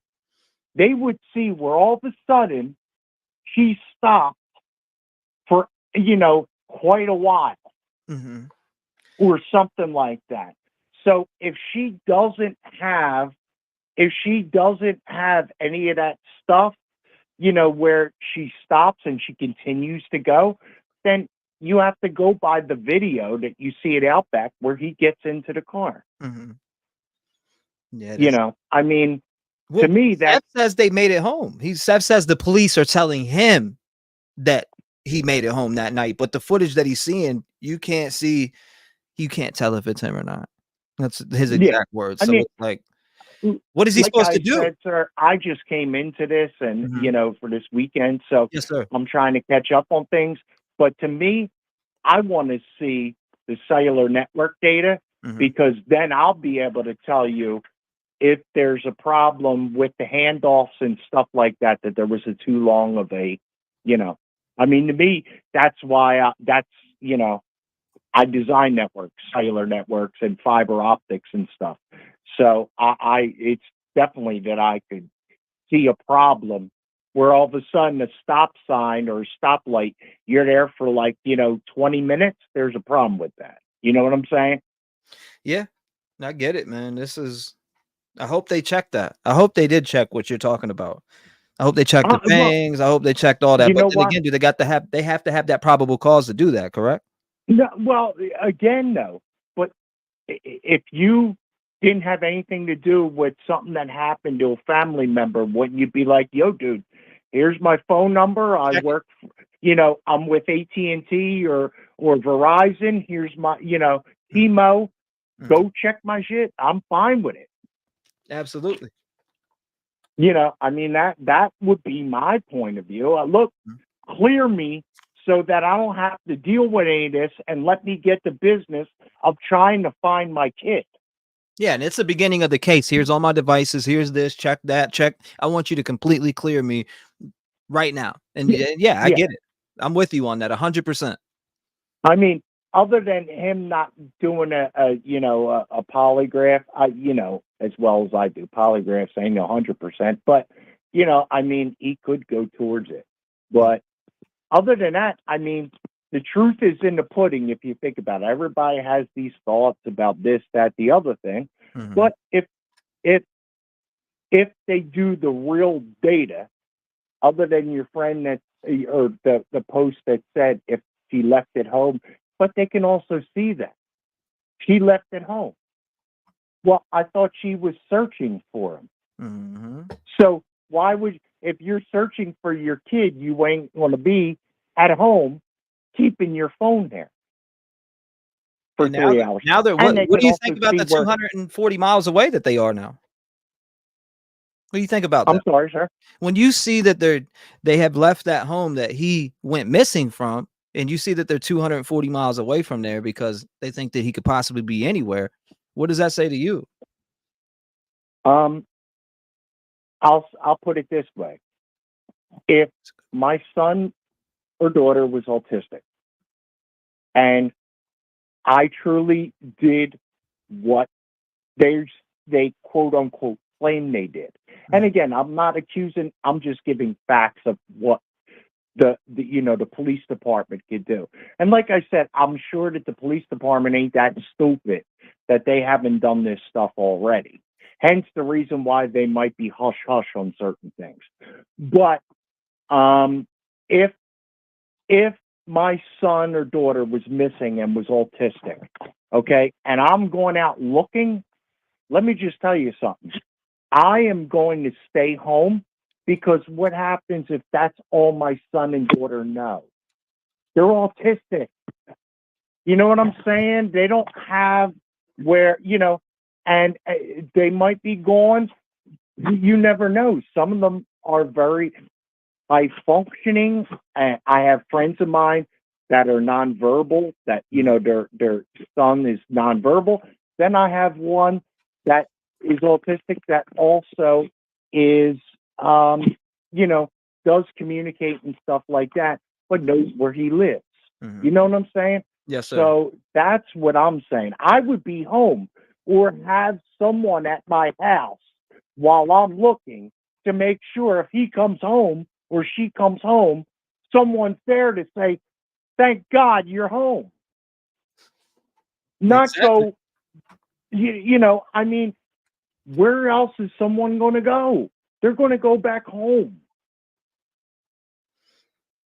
And by the way, the sneakers thing with him leaving his shoes behind, Yes. that's all BS too. Because you know what? If she stopped at Sam's Club or whatever, she could have got a pair. I mean, come on. Street Smart shows you that. Yeah, you know, who's to say they were his sneakers? And the other thing is, they can also do testing on the sneakers to see where they've been. That's true. If pollens that are Agreed. on them, dirt that are on them, things like that. But as for that he's buried in his house, the house and all that stuff, please. I mean, you know what? You would be smelling bad. And I don't know about you, but when they had an open house and I did a walkthrough or whatever, I'd be like, what the hell is that smell? You know what I'm saying? Right. So I don't think that's it either. I just think they're getting away because there's a lot more to it and they don't want to be involved. But I don't know. I mean, I'm a man. I know mama bears are way more, but me, I would still be the way that I am. Oh no, I'm out there every day trying to look for my kid. And that's what Seth's been doing. And with the background that dude has, that I watched, you know, from his wife or his ex-wife, I should say, and things like that. And you got to take all this with a grain of salt. I mean, I could say, you know, T-REV beat me up. You know what I'm saying? Like, without proof, I can say anything. And, you know, so you got to take some of it, but with court orders and things like that, yeah, there's a big problem. Yeah, but that's a concern. And you know what? I don't know about you, but if I met a girl and, you know, I'm recently divorced. If I met a girl and she was like, you know, showing them kind of signs, or I heard about shit like that, oh no, you ain't going to be around me. No, I'm good. I'm good. You know what I'm saying? For sure. For sure. You know, I ain't getting involved with none of that BS. You can, you know, I'm be out good. of that. You know what I mean? You ain't going to be around me. Yeah. Caller, he said caller has common sense. Chat's loving you. But yeah, now this is again, man, this is crazy. And I hope they check those pings on those phones like you're talking about. Yeah. I really do. Don't trust the phones. I mean, the phone stuff is sort of like if you had pictures or whatever. But also don't forget, when you text something, like I can text you right now, you know, T-REV, go F yourself or whatever, or I'm coming to get you or something like. Guess what? That all goes through the cellular network. It goes over the control channel, goes over the data, which then, you know, I've had to record. You know, I've had to report death built. threats. I've gotten death threats live on the air. No, but I'm saying it's crazy. You report them, they can actually send a warrant to your cellular carrier of who sent it, and they don't even need to see your phone. They can actually see the text message. Believe me, I dealt with warrants that came in where I had to suck data out to, you know, give to the government. I didn't deal with the warrants. That was a different department. Now I'm a contractor, but when I worked for a cellular company, we got it down from the warrants department of the national cellular company, put it through the network, grabbed on what was needed, sent them the information. That's it. I mean, the list of, you know, and then what they do is they bring people like me or, you know, that know cellular network engineering to testify. Yes, if it shows that he was there or this person was there, yes, then they were there. You know, you can actually see the data network going across and seeing, because your phone reduces power as it's closer to a cellular network. So, yeah, I mean, that's the thing.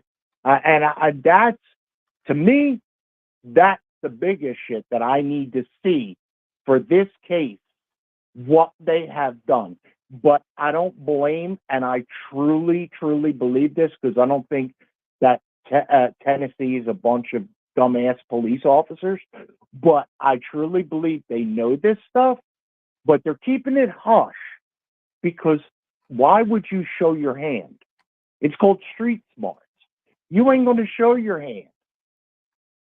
That's a fact. You know what I mean? You're not going to announce your hand. We know this, we know that, so that they can try to, counteract that. I bet you $100 they're probably checking other places, keeping an eye on certain things, looking at certain situations, definitely data type stuff, probably are keeping it quiet because why are you going to announce what you're doing? That's a fact. And them down in Tennessee, in Nashville and all that other stuff, please. You don't think, and if the trailer moves, one of your callers said something about the trailer move, you don't think they got somebody there watching them? Come on. Come on. You know what? Then that definitely, even Street Smart tells you keep an eye on your enemies. So, but they're police. They're trying to, We'll see. I hope he's found. Got prayers that he's found. I truly do pray that he's found, and he's fine. I truly do. God bless him. God bless his father, his paternal father, and but. I don't know. Just something don't make no sense. And I think that, it's sort of like DNA. Mm-hmm. You know what I mean? You can't lie cellular. House with luminol, yeah. You can't think about it. You can't. Just like, you know what? Think about this. I just thought about this. How about the vehicles? New vehicles have a black box. Yeah. Did they check talked those? about so many different times. A lot of people are bringing up this black box. Did they check the black box? Yeah. All the vehicles now, all new vehicles have black box. But I don't know the luminol. What if they use a and all company that vehicle other or something? Allegedly. Again, don't you need to get that? And then you got to go through a business to get all that, etc. Allegedly. I'm just throwing out scenarios here. Would you say he had a company vehicle? She did, allegedly. And when she brought that up on Nancy Grace, Nancy was like, well, why can't you put out the information? It was something about the job wouldn't let her, but then she had. Oh, yes, I did see that, and we can't release that information. I do remember. He jumped in like a bitch. Yeah. He has to speak for her. But you know what? Let me just tell you something. Every company I worked for it was issued a company vehicle, I had GPS on it. Mm-hmm. Because you know why? That's how they reduced their insurance money. Right. Before GPS and all that became big, you had the "How's my driving" sign, call 1-800-douchebag and my ID number so that they can call and complain. That's the reason why they have that. It's for insurance. But cellular companies also use that if you're an engineer for them, so that they know, hey, where you're close, what cell site, just in case they say, oh, crap, we have that site right down the street from where you're at down. Can you go take a look at it? You see what I'm saying? Mm-hmm. Stuff like that. Right. So, let me tell you, there's a problem with that. And the vehicle left in the garage, as Pale Rider just said, the problem is that it would show that it's not the last ping on the GPS was at their house, and then backed out. All of a sudden, got clear signal at 2:00 in the morning, backing out. You see what I'm saying? Yeah, no, I see what you're saying. Hold on, I was looking at something. Okay, that's wild. I can't watch that live. That's some wild stuff. What is this? Damn. I see some stuff being sent in from all of you. Watch this video. What video is this? Goodness gracious. Well, man, I appreciate you calling in, brother. Thank you for being a voice here today and breaking down some of these things as far as phone pings. And I don't know, man. Like, did law enforcement check these things? I'm just That's saying. the real I question. mean, that's and I'm sure they did because I don't think you know what I mean. It don't take it don't take Columbo and Kojak to figure this stuff out now in the century that we're in and the year that we're in with communications. Yeah, but it's pretty much they check your alibi, and if nothing much after that, don't they? You know, it's a wrap. I mean, the only thing is the burner phone. But if they use the fake phone number on an app on their phone, that would be the greatest because it would still show as a ping on data. You know what I mean? When you go on Facebook while you're driving to go, you know, waiting for your McDonald's order and you go on Facebook, that data is pinging. You get an IP address. It's not phone numbers much anymore.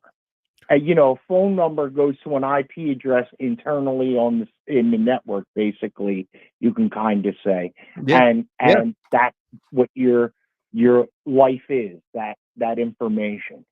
So they could do anything they want to do, but they need to.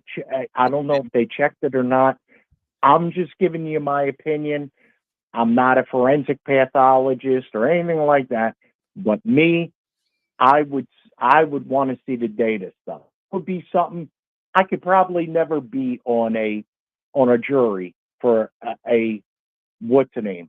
You know, as you know, for a murder or a crime, because I would be like, what's the problem with the data? You know, you could leave your phone home, you could turn your phone off. It's already told. Your phone didn't move. You know, this and that. But, you know, I mean, the burner And that's phone some great stuff, insight on the 3 hours if the phone didn't move. Or that'd be crazy. I mean, think about it, right? Does make you think. If you all right, say you put your GPS on right now wherever you're at, and you want to go to your neighbor's house, right? While you're sitting there right now, you put on your neighbor's house, you know, the house next door, and then watch as you walk, you know, like you say, start going. You know what I mean? Start going to where you want to go. And you'll see where all of a sudden your arrow will move a little bit. I mean, of course, because you're in a smaller, you know, it's if you do a close up, it should be able to show you that you're going, you know, and it'll show until you go to your next door neighbor's house. You know, that's the data on the phone. The cellular network and stuff like that is different, but more precise. Hence the reason why they have 911. When you call 911, right, they should be able to tell you right where you're at. Exactly.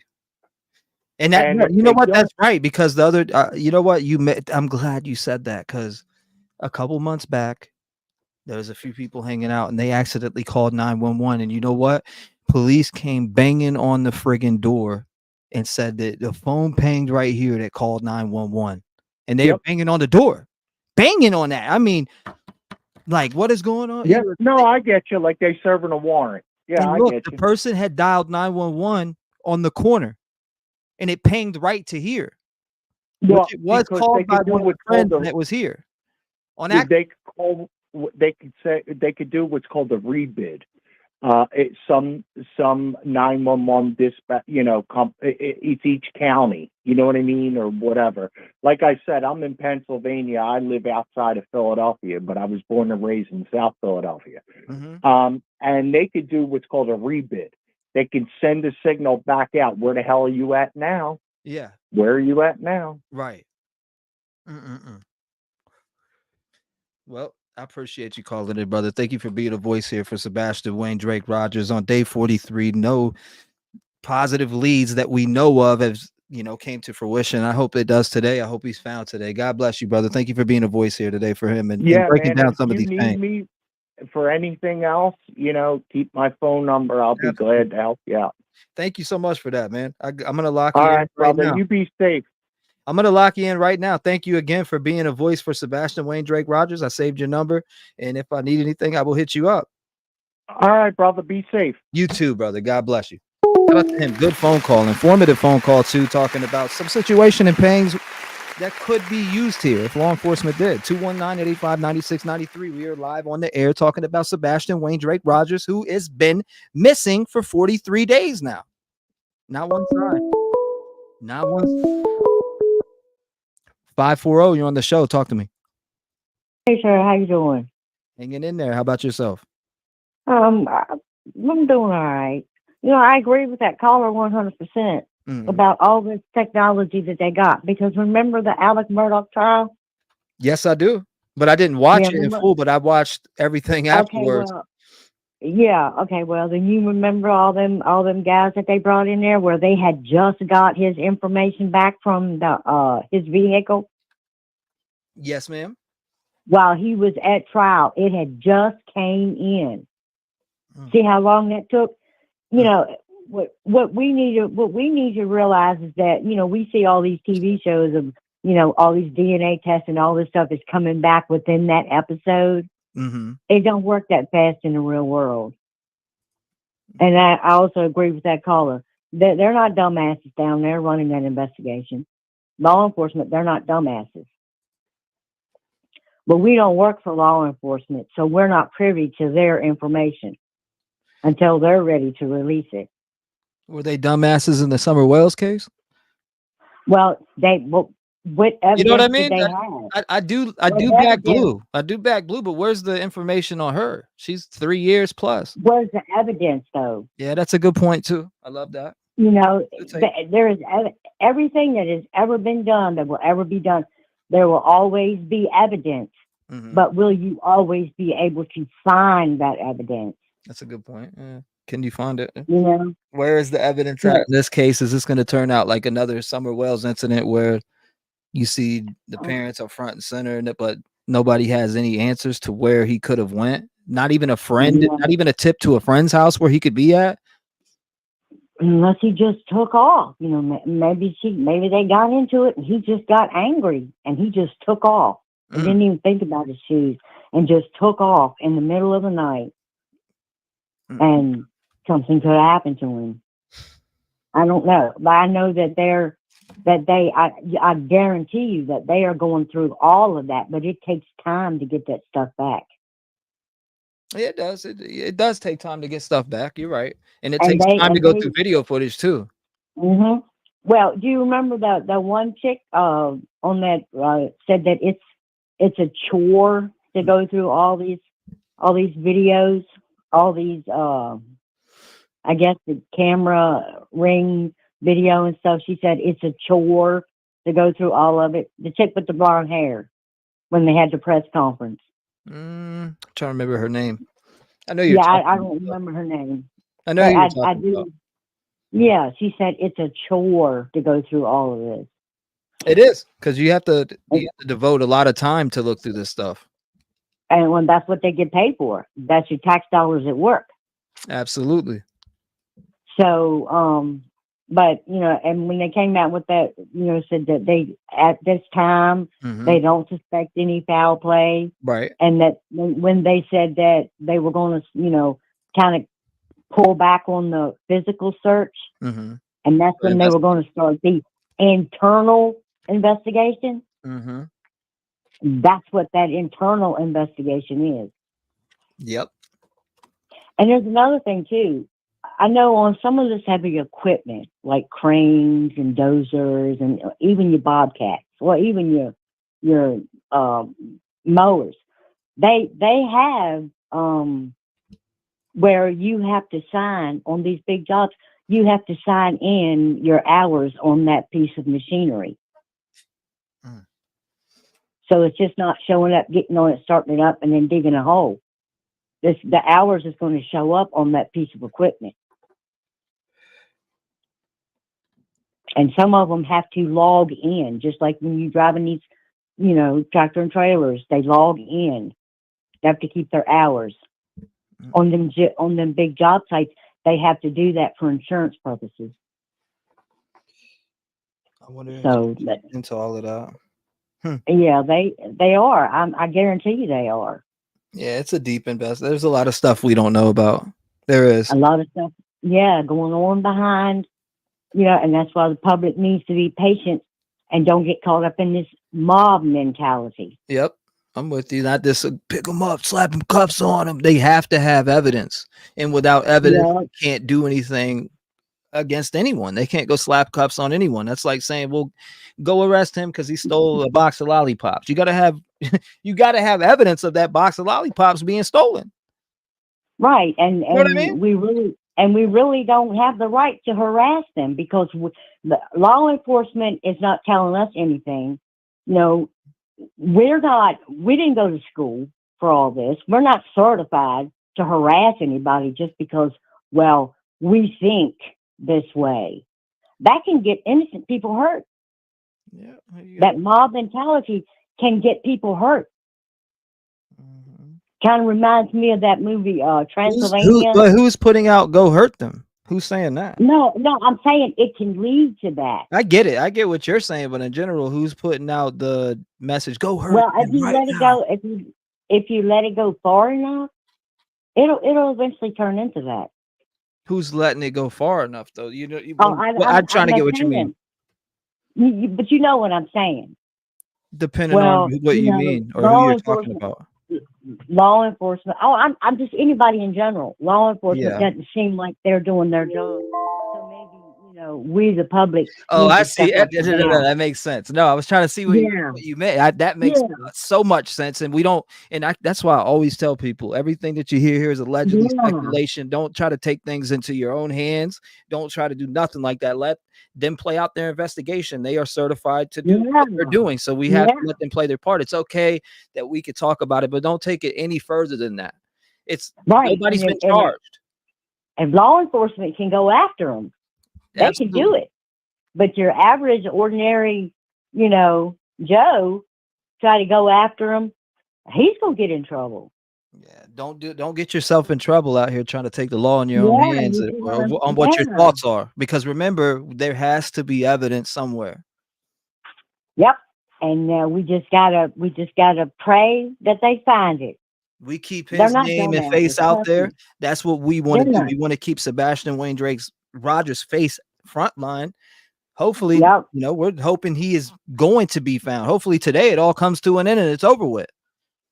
Will be nice for everybody involved. Absolutely. It'll be nice. And I got to put this out there to everyone who is listening. I know that a lot of us think that the Proudfoots are sus allegedly. I get that, but definitely agree with what you're saying too on the end of don't become with this mob mentality that take shit into your own hands. They very well could be. And they very well might not be. Yep, I do agree that. I do agree. That's why law enforcement is doing their job, but they're not telling us what they're doing. You know who exactly is behind the hate bonding and vigilance? Who does? I'm clueless. 100% clueless to that. Who? Whoever said that in chat. Well, would you be what? Leave me or would you believe me? T-REV, you know exactly who is behind the hate bonding and vigilante motivation. No, I do not. No, I absolutely do not. I mind my own business. Go live right here. Yeah, so it's just I don't. It's just it could be bad. I mean, it could get out of hand. Yeah, but we have to trust law enforcement to do their job. All I know is this is about finding Sebastian. Yes. I don't give a shit about the side drama. I really don't. That's what it's all ever been about. Is finding that boy. I could care less about side drama and who's doing whatever. Oh, yeah, that's their channel and their will to do whatever they want there. I do what I want here. Yeah. And that's what it's all about, finding that boy. And it's what it's all about, finding someone Wells.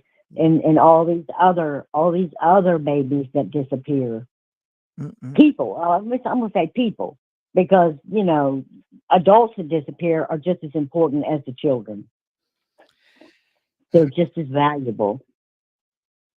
And we just live in a wicked society nowadays. We sure do. But anyway, sure do. well, that's you, all I appreciate you calling in. And you're right. People, in that message that you put out is very important. Don't try to take things into your own hands. Just remember, I mean, look how they got Murdoch. They got him. They nailed him to the wall. Yep. And what you're basically saying is let the investigation play out. I get it. Yeah.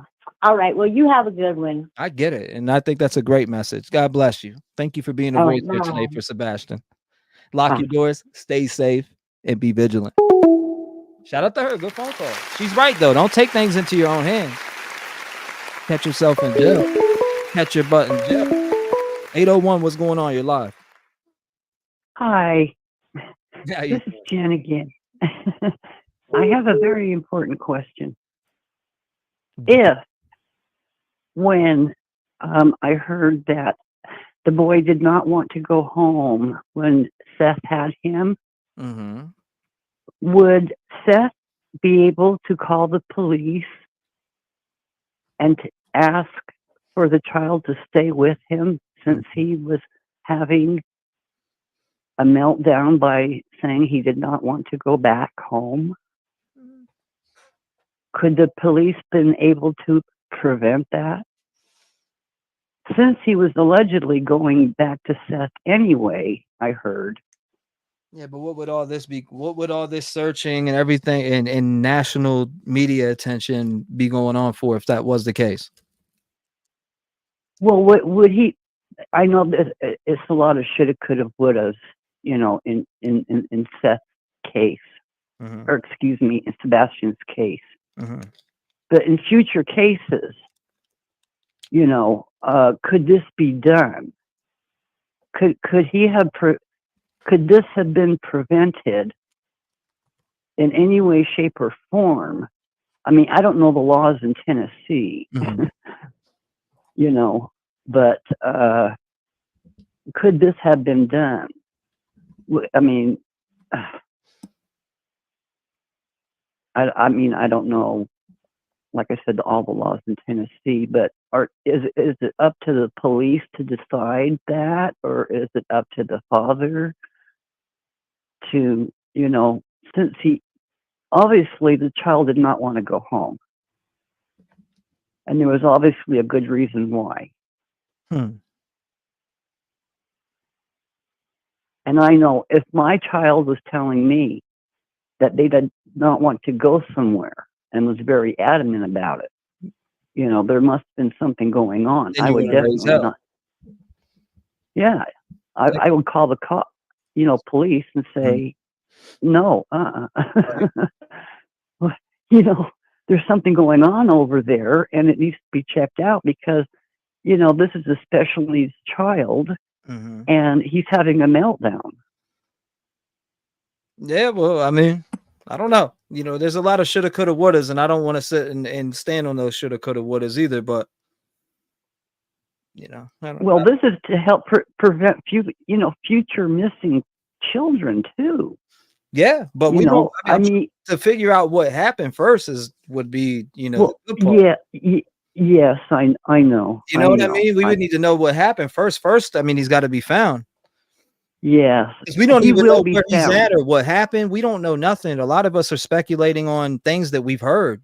That's all. We're just speculating on all these different things and papers and this and that and what she's saying and what he's saying and that's really what's going on here. We don't even know the true story to what happened that night on February 25th when this poor boy was going from this bowling alley to BJ's and the Texas Roadhouses and all the you know, you get what I mean? We don't even know what happened, and that's the hurtful part. We want to know where he's at right now. That's why I'm showing his face right here, right now. We want to know where Sebastian Wayne Drake Rogers is on day 43. There's still no sign, no crime scene, not as far as we know, no drop of blood, no nothing. We're just being given little crumbs here. And I know we are the public. We're not certified to go and do certain things, but at the same time, I can keep showing you his face over and over and again, and we can keep having conversations about it and keeping it lit until Sebastian Wayne Drake Rogers is found. And that's the whole point that I even wake up and go live on here, is to keep these faces rolling and to keep them circulating. Again, we don't know what happened. We're speculating on certain things that happen here. And I know what I'm being told by certain people, but at the same time, what happened on the 25th for him, or that day or that night going into the 26th, what happened? Was that thud, him being taken out the house? Did he ever even make it back home? We don't know. We just want to know where he is, and the rest of the story can come together from there. Well, one of those people are going to crack. They will. They will crack. one of them will crack and will tell. Like I said, you have two liars in the same room, two narcissistic people, and one of them will crack and will let you know where this poor child is, because they both know where he is.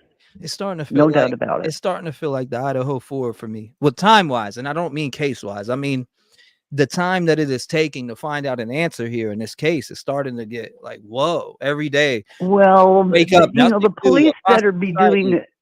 It's like, what? The police better be doing a better job than what they're doing, because it should not be taking this long to find one small, boy. Exactly. In a local area there. It's just because I don't think he's left that area. Unless he's in that camper that they're in. It's baffling to me at this point. It's baffling. That's the only other thing I can think of. We're going to keep his face out there, though. And I appreciate you calling back in and being a voice for him. Oh my God, there's a lot of people calling in, so I'm going to get to them. But thank you so much for getting through again and being a voice for Sebastian Wayne Drake Rogers. Make sure you lock your doors and you stay vigilant today. God bless you. I heard a good phone call. Now I'm going to do a call back because I do see somebody wanting to call. Where's it at? I just seen it. I'm going to do a call back. I know a lot of you are trying to get through and it's hard.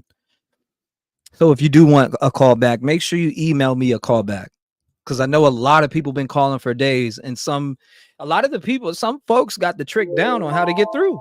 They know how to get through before everybody else. They'll get through 5 times before you get through once. So I want to give a chance to people who are trying to get through. Here's one.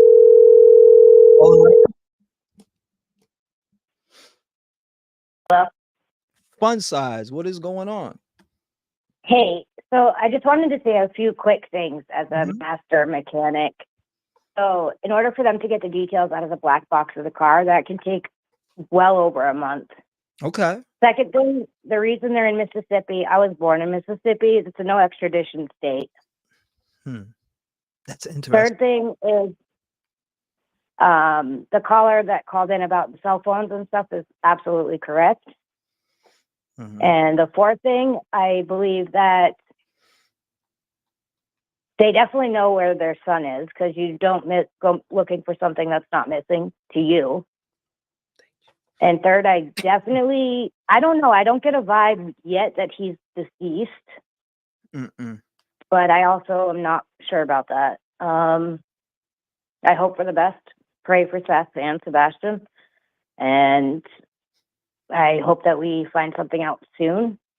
I just think that Ellie definitely dropped the ball on this, and I am definitely one that supports, and I back the blue all the way. I have family in law enforcement. And I spoke with an uncle yesterday who owns his own crane company.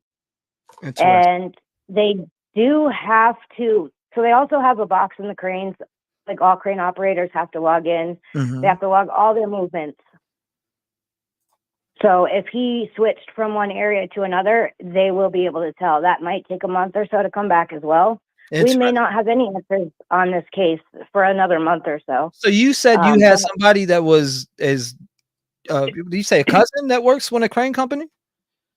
No, my uncle owns a crane company. Okay, good information to know. So that's great information to know, by the way. Keep going.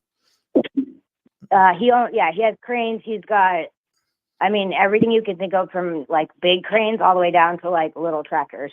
So he owns an excavating company as well. That's interesting. My other thing, though, is I don't understand her leaving the house. My guess is she left the house because it's too traumatic for her. So whatever happened in the house. I also think that because Sebastian was autistic and he was known for bedwetting or wetting his pants, that he probably slept on an air mattress on top of his regular mattress, which is what could have been weighted down in the trash. I was just talking about that on the phone with Jennifer Coffindaffer this morning. Like, why did they search this landfill? Why? Yeah, that part is super sketchy to me. They don't usually search landfills unless they have a valid reason. And they're not going to just search it and say, because some trash companies said, oh, well, it was a little heavy. Well, a little heavy and really heavy are two totally different things. Is it that? I mean, it's important to know, but I'm sure that won't come out until everything is full circle here. Right. Everything's There was supposed to one be more best. thing I was going to say, and I don't remember what it is now. It should come back. This case is wild. It is. My heart breaks for Sebastian. I'm a mom. My daughter's 22 with tics. She had a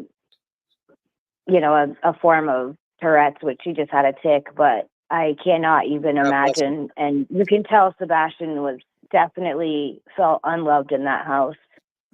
And that breaks my heart. It is super sad.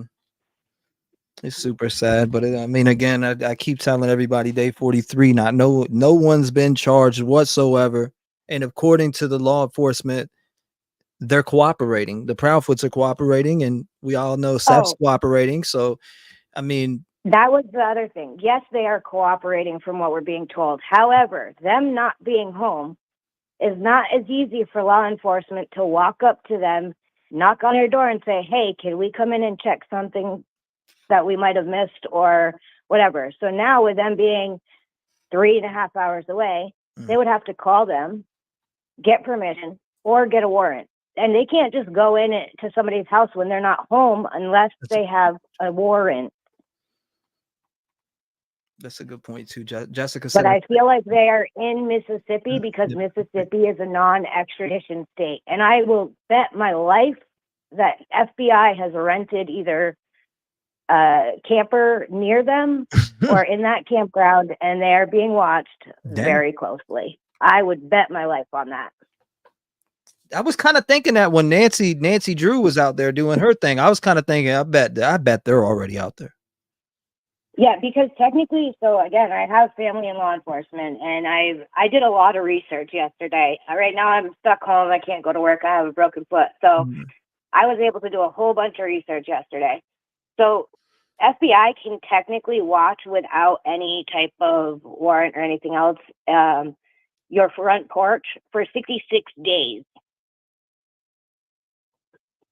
Crazy. That with they don't need any permission or anything to do that. After 66 days, then they would have to get permission to and record everything from your front porch. Somebody said, I don't get the interest in the crane. It is on the job site, stays on job site, has login out protocol. So the interest in the crane is because if anybody watched Chris on another podcast say, he clearly knows what it would entail to hide a body under concrete. He knew the measurements and everything. Why would one know that if you don't plan to use that? Yeah. I mean, I don't know that just to know that. And yes, I get he works with concrete, but that's a pretty specific detail. Yeah, it is. It is a specific detail. You're right. I got no comment on it. I mean, he had it down to a T. Like, it wasn't like he stumbled on any words that he was saying in that sentence. Not at all. So my hope is that the black boxes, once they come back, they will have the details on that, the phone records. Regardless, unfortunately, I do believe that this hoping that Sebastian has not been hurt. And I mean, I am not hoping, I am praying daily that that's the case. And that he's just being moved around for whatever reason. It sounds to me like Katie was not on board with Sebastian going and living with Seth for whatever reason. Maybe she was worried about the funds because, as we've heard, Katie is the breadwinner of the family. Yeah. So all the stress is on Katie for pretty much everything. Their personal trash landfill was searched. Was not. But I think she wanted out of the obligation of having to take care of Sebastian 24/7 because she's been his sole provider for however many years. And I will also say that I had a situation with a family member with a child who was 15 at the time. He ran away, went to his father's. And all the cops can do, they cannot force a child to go back to a parent's house, not even with a court order. Not even. They cannot force it. All they can do is say, take it to court, file a motion, but they will never force a child who feels endangered, threatened, or refuses to go back to an opposite parent's house to go back to the opposite parent's house. They cannot hands on that child. They cannot physically remove that child. So if the child refuses to go, there's nothing they can do. They have to go to court. But Seth and Katie didn't have a court order for Sebastian. It was just through them. So people are saying that they can't extradite, but I'm like, well, what states do not extradite? The states that do not extradite are South Carolina, Louisiana. No, Mississippi is a non-extradition state. And Mississippi. There's 3 of them: South Carolina, yes, Louisiana, and Mississippi. Yep, that's why they're in Mississippi. I'll bet anything on that. I'm just saying, it says it right here. What states don't extradite? I mean, for murder, do they? Allegedly. I'm not saying that they committed murder, but for murder, do they extradite? No, it's a non-extradition state. I grew up in Mississippi. Interesting. I'm an Army brat, so I've been everywhere, different countries too, but I was just curious. Just curious. Yeah. So that's why I really believe that they're staying in Mississippi. The only time that they've come home was that one time they were seen out eating, and then the second time on Easter Sunday they were also seen out eating with his parents. My guess is they had to go to his parents for money because, well, neither one of them are working right now. Can extradite for murder. Paralegal here, Andy, says they can extradite for murder charges in any state. I believe that. I do. I do believe that. Okay, maybe for murder that might be different. I definitely won't quote that. But I know for most charges they will not extradite from Mississippi. Yeah. So if it was like, kidnapping or something like that, allegedly. Right. But I when I spoke with a cousin who is in law enforcement, he did state I explained the situation in the case, and he actually went on to a couple of your lives yesterday to check them out because he didn't know anything about it. He's up north, like in New York, and he said that, and he's obviously a man of blue. So that's a good friggin' point. Like, Beach Life. That is a good point because you know what? The feds, they couldn't. You know what? The feds charged the O Block. What was it? The O Block 5 or whatever, and they didn't have the death penalty in the state of Illinois, but you know what? The feds did. Right.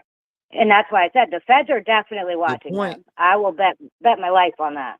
That's a good point by Beach Life. I think they made a very good point. The feds got different rules. Right. It's just different. So I do think feds can go into any state, in any county, anywhere in the United States, and even out of the country, if I'm not mistaken. Mm-hmm. It is different. It is different for sure. Yeah, that's a good point. I'm glad you made that point too. But I will say that the cousin I spoke with in law enforcement had stated that he does believe that, unfortunately, it sounds like local law enforcement is in with this family, in the pockets of this family. Interesting. And he also has an autistic daughter. I wonder if anybody has made that connection though, because if there was somebody in the pocket of, no matter if it was Seth or the other side, allegedly, if they were in the pocket, you could probably find out who. Yes and no. I would like to think so. I mean, there should always be a paper trail, but it's not just that they're in the pockets as in like, okay, well, they help give a donation to local law enforcement or whatever. But, so a lot of people that like old mob mentality stuff, like they were in the pockets by paying cash. Mm-hmm.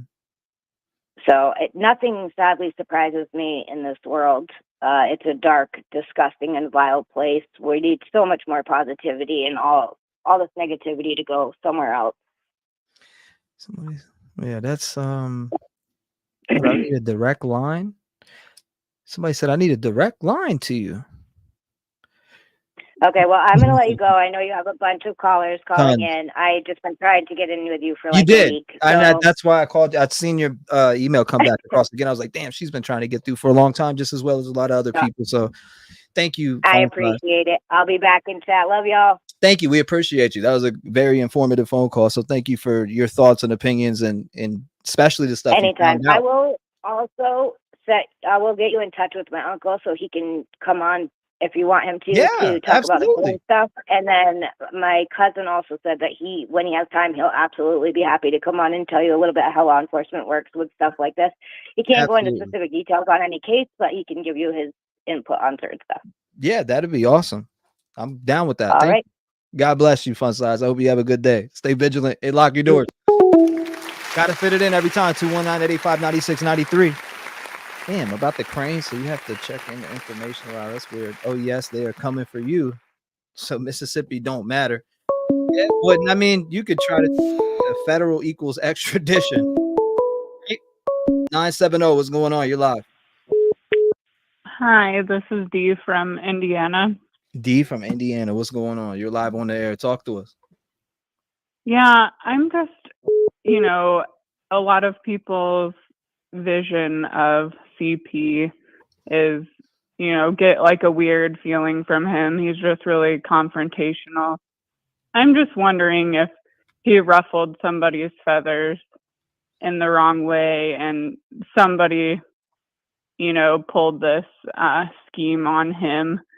Just if they knew what was happening with the court and his daughter and was just trying to make sure that Sebastian wasn't in this situation any longer. Because, I mean, you just hear about him talk about Sebastian, and if he, was the person was a coworker or even like one of Sebastian's teachers or just somebody else in the community, just was seeing like and was just trying to be like a savior for him in a messed up sort of way. I just don't know. But then there's just so many other things that are suspicious with KP and everything. It's just, honestly, it's just the weirdest situation. And you just try and think of everything that could have happened, and with no information being given, it's just really hard to wrap your head around how nothing is being found or told to us. So it's just something that I thought, I mean, we don't even know the guy just from seeing him on interviews and stuff like that, and we already are like, oh, hell no, like I don't want to deal with that guy. But to actually personally be like around him, and I'm sure that's like know-it-all and just really like gruff personality. I mean, I could see him and hearing stories about that his neighbors don't like them and all that stuff, and who knows, allegedly, if that's true or whatever. But I don't know, it's just a thought I had. But yeah, I mean, it's the trash thing. I think one thing that I had heard was that the trash that they checked was from the construction area. The big dumpsters, that's the landfill that they checked, was the construction area's dumpsters where that stuff was hauled off to, not the local, his neighborhood trash. But I know with the trash, that's kind of another rumor mill too, so I don't know. But yeah, that's the only thing I thought. I don't know. I don't know. This case makes my stomach rumble. Yeah, thinking about what happened. Too. It does. I don't. Again, day 43, no sign of him in the trash. The trash. What did they check this trash for? I still am curious about it and want to know what the probable cause was for it. Yeah. Did these trash men feel something different or come across something that was weird to them that they're just holding back on? Because these guys, some of these guys physically get out and deal with this stuff. Yeah. Yeah, I don't know. I mean, it sounds would like have to Reverend be Donna. something pretty significant to get a warrant. So I feel like there's a lot of aspects that we're not privy to, and that's what makes it hard. I mean, usually in cases like this, there's just more media attention as far as police officers go. we're just not getting that. And so I think that's what's letting the speculations run amok. And, everyone's trying to figure out, what could be going on. And I mean, the probabilities are endless, and I hated statistics in college. It was like the class that I got like the worst grade in. But it's like, you're just thinking of, well, what are the chances of this happening? Or, it will make you go batty. I can't imagine like the people that are actually like, this is their family member, I can't imagine the toll that it's taking on everybody. But I don't know. I guess hopefully we can just keep hoping that find an answer, but it doesn't every day that passes the positivity diminishes, I feel like. But I mean, with you putting the word out there and keeping talking about it and just people hopefully putting positive vibes into the situation, hopefully that'll do something. That's what we have to hope for anyway, because that's all we got sometimes. Yeah, that's what it takes. That's what it takes, is to keep putting this story out there and to make it front and center. There's a lot of stuff going on surrounding this case as far as like talk and drama, but I feel like we need to aim that focus back on where's Sebastian Rogers, because at this time they don't have anything. As far as we know, they don't have anything, nothing leading anyways. Yeah, just crazy. Well, thank you. Have This a sounds good, like Donna, good rest though. of I your gotta day. say that. This does sound like Reverend Donna. Oh, no, that's not me. Sounds like her. Oh, No, I just had to that's say not that. me. I had to say that, but I appreciate No. you. Yeah, thank you. God bless you. Bye. You have a blessed one. Her. She did sound like that's Reverend Donna's, sounded like right there. 219-885-9693. I was looking at chat during that old time thinking the same exact thing. I couldn't get that off my mind. Is this Reverend Donna? But says it wasn't. 269, what's on your mind? Hey, T-REV, this is Barb. Barb, how I'm you calling. doing today? Welcome. I'm doing good. I'm kind of a little behind. I've been watching the grandkids, but Okay. did they ever check the construction site behind his house, They like say in the they did. manhole? They say they did check this construction site, but I don't see much from it. They did say that. Okay, and then another thing that I heard, I don't remember what group that was. I was trying to find it, but he was in this group and he had said something about, he could be under 12 inches of freshly poured concrete. It was some group. I'm trying to find that. And then, they're doing all that construction back there, and it looked like a lot of that stuff was already ready to be poured. Like, my boyfriend was like, that's ready to be graded. That's already graded. That's ready to be poured. So I was just kind of wondering, because they're all March in like 10th. this March 10th. It says right here, March 10th, and I didn't mean to cut you off, but March 10th in an interview, Sebastian's stepfather expresses his fears for Sebastian, but noting his usual reluctance to go far without shoes due to a childhood experience with fire ants. A search dog traces Sebastian's scent to a construction site, but it leads to a dead end. Huh. I don't know if it's that exact one that you're speaking about, but I'm guessing it is. Well, it was right behind their house. Mm-hmm. And I know JLR went driving through there. Yes, I seen it. We were on there with them. And another thing is with her being in that security system stuff, and supposedly her security system was off or whatever. Yeah. What about her door lock? Her door lock, that will keep that information in there. Like when somebody punches in the code to get into the house, that is stored in there. Absolutely, you're right about that. 100%. They store that all in. But how many times, or when does this data start to go over itself? I don't know. And I'm racking my brain because this is just this poor little kid and the dad. But my other question too is, like they say his shoes were at home. Mm-hmm. I'm wondering if he was like allegedly hired. Somebody was hired through the family or something. And when they went and had their meal, if he was like taken and he didn't want to go and his shoes got kicked off. And then he was taken. I don't know. My mind is going on different scenarios on this poor little kid. I hope he's found. But I just wanted to call because I'm like a little bit behind. I'm trying to catch up, but I'm just thinking that construction site and then hearing that comment on a group. I can't remember what group that was. Yeah. Where he even said in that group about, he could be under 12 inches of concrete, So I'm just like, what the heck? This guy's sick. But yeah, no, I just wanted to call and kind of bring that up. I was just like wondering. He could be under 12 inches of concrete.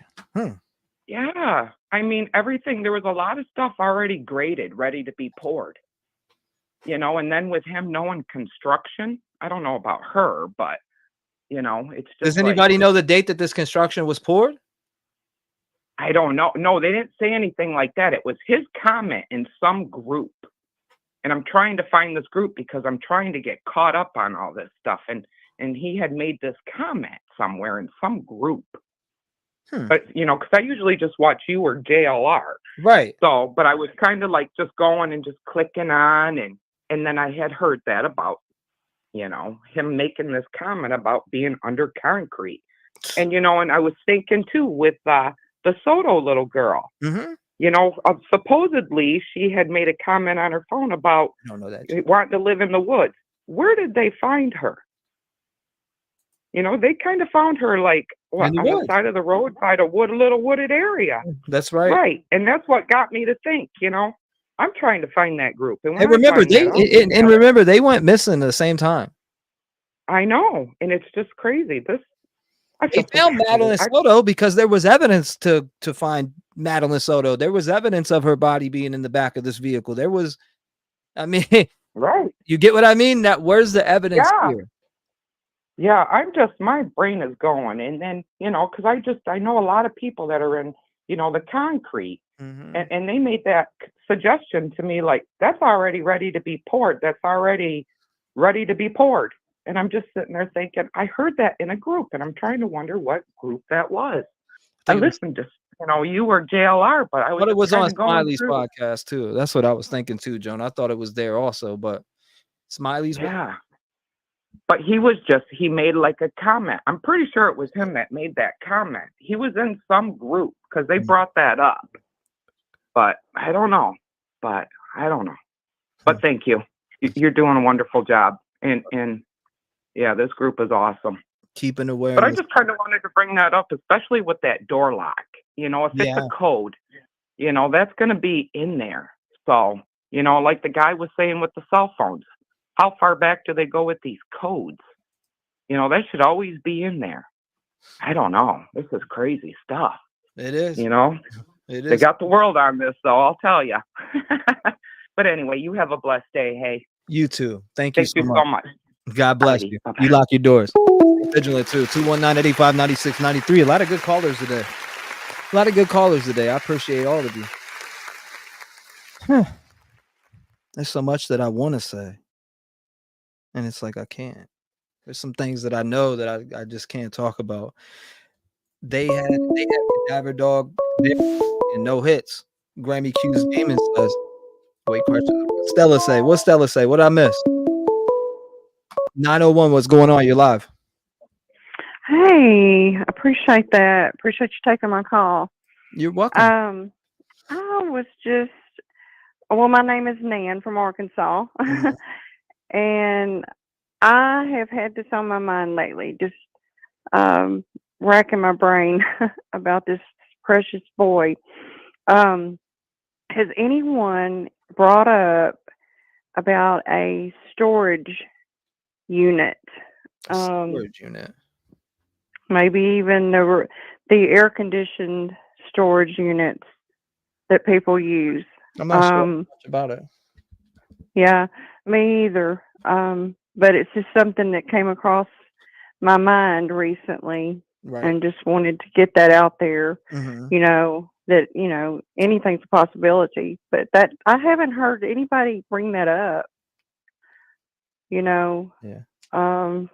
From any of the people that we've listened to, and we were just listening to about the concrete. That he could have been put in the concrete. My husband has heard that the cadaver dogs can get the scent from concrete.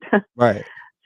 So I wanted to kind of put that in there too. So, well, I really appreciate everything you're doing, and we're just praying that he'll be found safe and unharmed. I hope he is too. I hope he is too. Day 43. Is there any hope? Is there any leads? What's going on? There's another video. There's a new video that just came out though. That's actually pretty interesting. I'm about to pull it up here in a second. Oh, okay. It sure is interesting. Somebody was telling me about this video. I'm pulling it up right now as we speak. Okay. You might want to hear this. Well, I'd like to watch that. What is it titled? So I'll know. It's missing Sebastian Rogers 6 weeks, but it's from an expert. Okay. Right.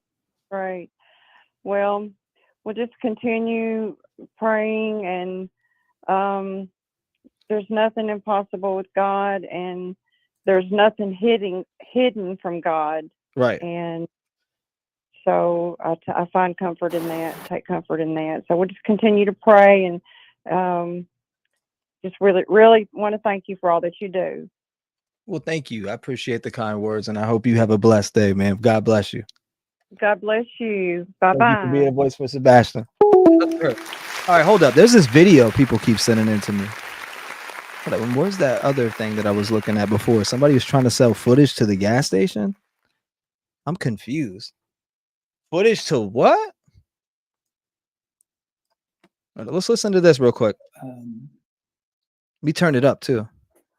But sometimes it's a good idea to step back a little bit. I'm not a true crime junkie, so to speak. 1 second. I frequently take breaks, and sometimes a pressing case is in the news that I don't know anything about, in spite of being raised as a news junkie when I was a boy. Hold on 1 second. This was just one of many cases of missing children. So, it's very upsetting. I have other work that I do through analysis, first with law enforcement and then with businesses.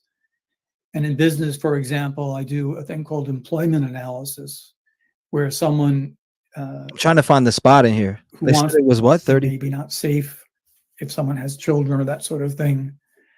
Trying to find it. I can't find in a child protective investigation. Something may come out soon. Any outcome here, every detail needs to be known. Every detail needs to be known. It's a risk factor for abuse and neglect. You can imagine the anxiety of the boy, but the stress that puts upon a family, and then a stress that puts upon a stepfather who uses the language of belligerence. You hear this? The language of belligerence. Machismo, I'll teach him to be a man. And I thought to myself, I think that the stepfather probably ridiculed this young boy's masculinity based on some of those earlier details. And as he is in adolescence, that can become unbearable. Yep, unbearable. Peter. It is Peter. I don't think even the most staunch defenders of mother, stepfather would say, yeah, I'd let him watch my kids. So stepping back, open mindedness, enjoyment. One of the ex-wives. Now, if I was doing the Child Protective Service investigation, I'd interview all of them. But one of the ex-wives spoke, and I commented on this last time that the young man interviewing her. A lot of you were sending this video in to me, like, you need to check this out. Oh my God. Yeah, Peter's great. I just seen it. I seen a bunch of you sending it in. So did an excellent job. And it's not the type of salacious details where it's tantalizing for anyone. Hold on, let me slow that down just a bit. And what this is called congruence in language. What she described was what everyone heard. A lot of you are sending it in. Mr. Chris himself. The language matched. Now, there was, and I found her to be reliable. I also found that was missing information, and that is expected in one of these he said, she said cases, where she is very likely withholding information of things that she did. things that she said, that sort of thing. But she reliably reported a personality that we saw through the interviewing process. And it matters. You said, I just feel that Katie loves him, but she loves Chris more. And so she took out what? She took him out to enjoy the day. Just the two of them, knowing that they had a plan to get rid of him, allegedly, Teresa says. We want to know, no. What was the environment like? No crime scene, though? Where he went missing. Doesn't make sense. In the home where he went missing. We need to know. We need to know, was stepfather threatening to leave mother over him? He was due to be going back with his dad. So we need to know. That is a mainstay of the investigation. So we interview everyone separate, face to face, and then we go into the world of collateral interviews. Neighbors, teachers, coaches, pediatrician, aunts, uncles, grandmothers, grandfathers, biological father, any connections there. This whole circle gets large with interviewing of collaterals. And we allow a picture to emerge of what it would be like for Sebastian living there. That's to learn what's the environment. He's no longer there. The environment that he went missing under, because they are responsible for that. Then, what if Sebastian is found alive? Right. Where does he go? You have to investigate the biological father's household as well. It matters. It matters. Every detail. I want to know everything I can possibly know about a case. She figured they I would want to understand it from each person's perspective. That's linguistic empathy within statement analysis. So I'm missing anything here. So I am glad, and not that I watch all the different shows, but I am glad that the name is getting out there, the face is getting out there, and that people are doing that. I don't go much for the sniping and criticisms, and some of the things that they are sensationalistic in terms of broadcasting, but it's getting out there. So.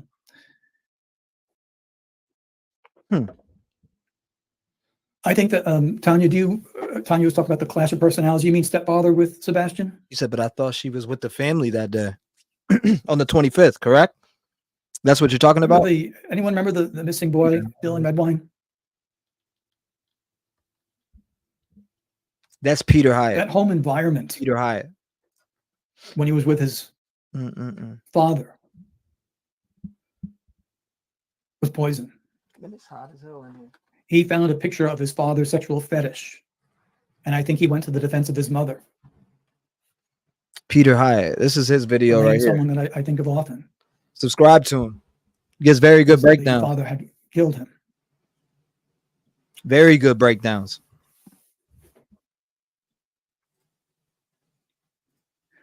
Some other theories that people have. I think they're worth discussing. You know, of course, there's always something that goes into the land of absurdity, and I don't get too involved with that sort of thing, just time-wise and interest-wise. I get it. Will mother and stepfather stay together? Hold up, I seen a message come through. It says, I've been trying to call you for a while. I have actually had a missing child. I believe I may be able to offer a different perspective. Wow, that'll be awesome. Is that Susan? I'm kind of bound by this thing now, so we'll see how that happens. I'll give you a call, Susan. Kate asking, do you think we will find Sebastian? I do, and I just a guess. Again, I'm not an expert searcher. I'm not an expert investigator, just language. But my guess is that it won't end well, and somewhere not too far from the house. Search. Interesting that he said that. I think it won't end well and not too far from the house. Why haven't they came up or found them any sense? All these scents that are being hit on these spots, but nothing is coming from these scents and hits that they're getting. I'm just saying. Most of them ended up being like the retention pond, false. Then you have this one that's being talked about with the construction site, which I've seen that very early on. About March 15th, I've seen that be reported. Or actually earlier than that, March 10th. But Susan, I see you. I'll give you a call real quick, Susan. Talk about, you got a different perspective. You had a miss. Love to hear from you.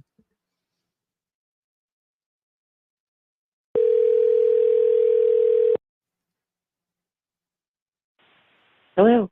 Susan, I'd seen your email and you said you got a different perspective for us and you've had a missing child. Hello. Susan, can you hear me? Oh, yes, I can now. How you doing, Susan? I did see your email and you said you have a different perspective. You had a missing child before. I'd love to hear from you. Okay. We're live right now. What's going on? Oh, nothing. I was just watching your show.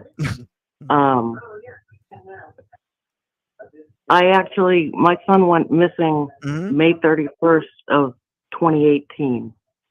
Wow. And he was missing for a week.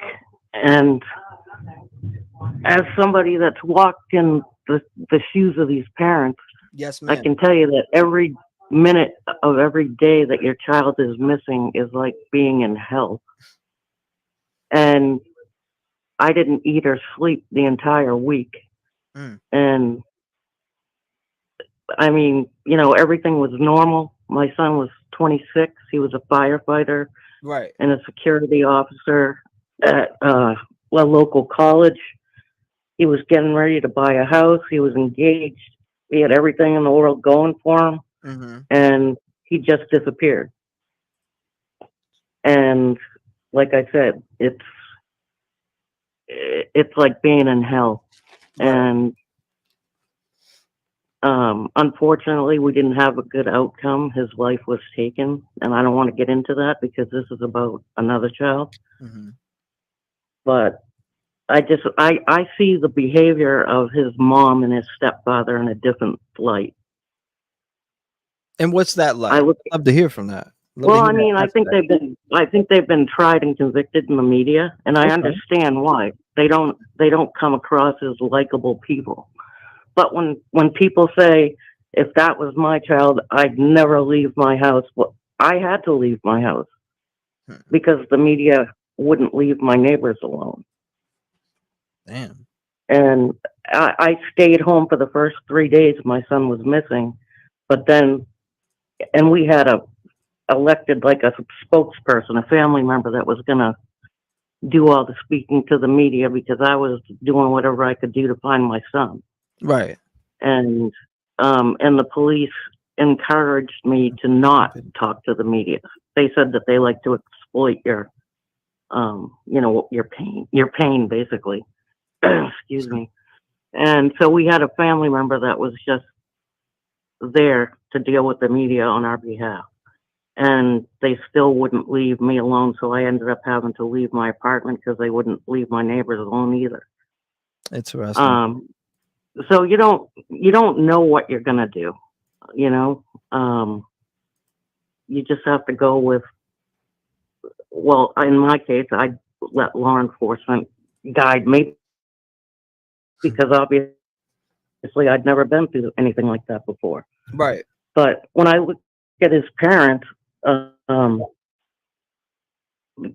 thing that I just don't like to speculate because I'd rather deal in facts. But I mean, she lost me when she allowed him to put hands on her son.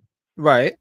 So they may not be guilty of anything else, but in my mind, there's no reason to hit any child ever. I mean, I raised 3 kids and never laid a hand on any of them because in my mind, that's teaching them that when you do something somebody doesn't like, they have a right to hit you. But anyway, I look at it like if I was guilty of doing something, I mean, it's kind of hard to think like a person that would hurt a child, but if I was guilty and I was afraid of, I would be doing all the things that they're not doing. Yes. I'd be crying to the media every minute. They're acting like 2 people that don't care what the public thinks of them. That's what I. So they're losing, in a sense, they're losing all of the public's help for them. Right. I mean, they're definitely not endearing themselves to people that are following this case. But I can tell you, when my son was missing, I could have cared less what anybody thought of me. you know, my main goal was finding my son. It wasn't, you know, trying to impress people on the internet or anything like that. You know, in our case, the local police department set up their own Facebook page. And it's hard when you see people, you know, from hundreds of miles away speculating on your child. You know, I was lucky. Nobody ever accused me of anything. I didn't get any kinds of threats or anything like that. But, you know, in my case, my son was only missing for a week. And when I say only, that week felt like 10 years. So, Nancy, you know, I don't know how, you know, I'm definitely on Team Seth. I mean, as far as where my empathy goes, because he seems to be doing all the things that I was doing. And he doesn't, you know, but like I said, I don't believe the child levitated out of the house.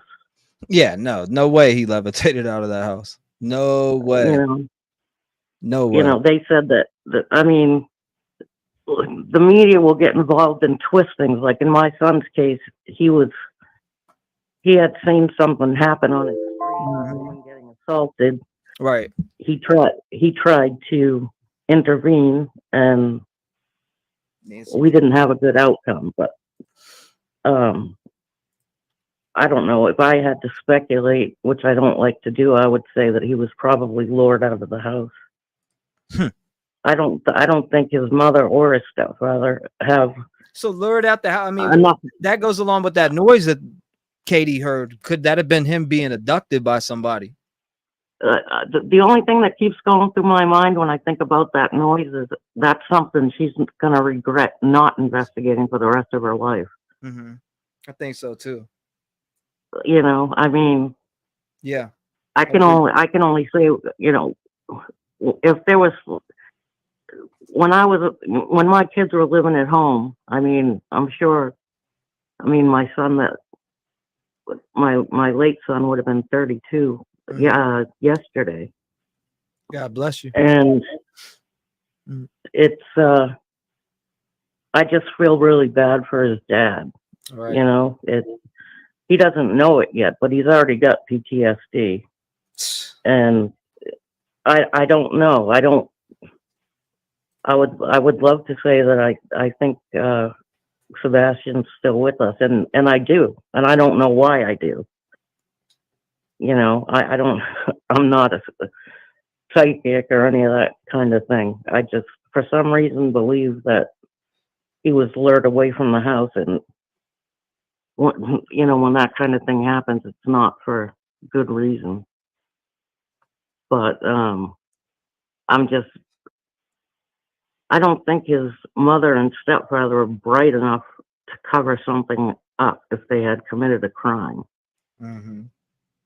You know, and to me, they're just behaving like people that don't care what people think of them. And if they were guilty, I think that they would be acting differently. You know, they would be doing everything to make themselves look better. I think they're probably aware of how they're being perceived by the public right now. Right. And I think if they had done something nefarious to Sebastian, they would be trying to get more people on their side. Correct. You know, you would think, and so. they probably didn't go to the vigil because they know that a lot of people out there don't like them. That wouldn't have stopped me. If people were gathering on behalf of my child, I would have been there. You know, but everybody's different, and when you're under this level of stress, and it's like nothing I've ever, you know, experienced in my life. Yeah. And I wouldn't wish it on anybody, and that includes his mother and stepfather. But when I see his father, it just brings everything all back, the pain that you're in. And I don't know how he's dealt with it for this length of time, because after by the time the week was over, I thought I was going to go insane. Right. God You bless. know, so I just I say prayers for him every night, because unfortunately I know how he feels. And I just hope that there's a good outcome in all this. I hope there is too. For day 43, nothing. Yeah. Feels I don't weird understand today. it. My energy feels weird today. This feels weird today. I don't know what's going on, but we'll see. We'll see what comes. Yeah, I was hoping they'd find him on my son's birthday, but that we'll didn't see what happen. comes out. I don't. All I know is I got tons of people sending me tons of different things, video footage of people watching this Yogi Bear campground. You got people. Oh, and you know, every day that goes by, people are going to go deeper and deeper into this. You know, people are because conducting their own investigations. Yeah. See, I don't know if that was going on when my son was missing, because I wasn't paying attention to any of it, because I was looking for him. So, you know, like I said, it was like in the Riley Strain case when they had a friend that was the one that was dealing with the media. That's what we did. Mm-hmm. You know, because I wasn't going to just go on camera to cry for them. That's what they wanted. Yeah. You know, and you know, like I said, everybody's different, you know, and my son wasn't 15, he was 26. So, you know, that makes it a little different, but a missing child's a missing child. And, that's right. You know, I just pray to God that they have a better outcome than we do. I hope if he comes home that he ends up living with his dad. Well, we'll see how it comes out. I appreciate you calling in, giving a different perspective here. Thank you. Thank you. God bless you, man. You stay vigilant and lock your doors. Shout out to her. Good phone call. My energy feels weird right now. I don't know what to think, y'all. This is weird. All I know is I'm about to go live on my second channel. I'm going live on my second channel. It's time to go live on my second channel. So if you want to come over there and join us, it's time for me to do that. I appreciate everybody who came by, showed some love on here, and I'll probably be back live on here tonight too. So don't get that messed up. I'm gonna go over there for a couple hours, and then I'm gonna come back over here again. So you said you sent me a clip, an email, and it's a must watch and a clip. I'll definitely check it out. I don't know if let me see. What's the email title? Because I'm getting a lot. I'm getting a lot of emails. I'm getting a lot of emails this morning. A lot. So let me know what that's titled. Let me know what that's titled. Thank you, Nancy. I don't know. Maybe are you on iPhone? Because if that's it, that's what it's going to be. It's going to be the iPhone. Life is a dance. Thank you. Check your email. Keep up the great work. Thank you. Thank you guys for the support to the channel. Sorry if I missed it or didn't get to it fast enough. I try to look at everybody's comments. Misty, thank you. Katie's actions are not of a heartbroken mom of a missing child. I mean, that's what a lot of people are saying. That's what a lot of people are saying. Don't worry, mom has no emotions. See what I'm saying? People in the chat think the same thing. But I do know what I got came through today. So, you know, I got to go over to the second channel. It's Eclipse Day. My energy is feeling a little bit weird and off today. I don't know what it is or what's going on, but I feel weird right now. What's the other channel? My second channel, mods will post it in chat for you. Mods will post it in chat for you. Plus, somebody messaged me. I need to talk to them too before I go on to the second channel. So we'll see. We'll see. Keep sending the facts. Yes, we'll definitely keep doing that. Again, shout out to all of you. I appreciate you. I appreciate you. Hold up. How do I remove this? Get this out of my way. There we go. In here. I'm about to set it up right now. I'll go over there to the second channel. Creole lady, thank you. Maria, thank you for the 14 months. I appreciate you. Thank you. Life's a dance. Creole lady says, realize what? Realize. Damn, that's a catchy one. Thank you, Alicia. I appreciate you. Thank you. I seen that, Annie. Thank you. Jen, thank you. You said question for Trev in chat. Don't you think it's brazen that CP parked right in front of the park like he is flaunting themselves? Just weird to me. Yeah, no comment on that. And thank you, Annie, for supporting the channel. I appreciate you. Jen, thank you for the 2 months. And Jalen, thank you. I try not to, it's time though. It's time for me to go over there. It really is. So the folks that want to join me over there, you know what to do. You know exactly what to do. But I need this to boost me up too real quick. Hold up.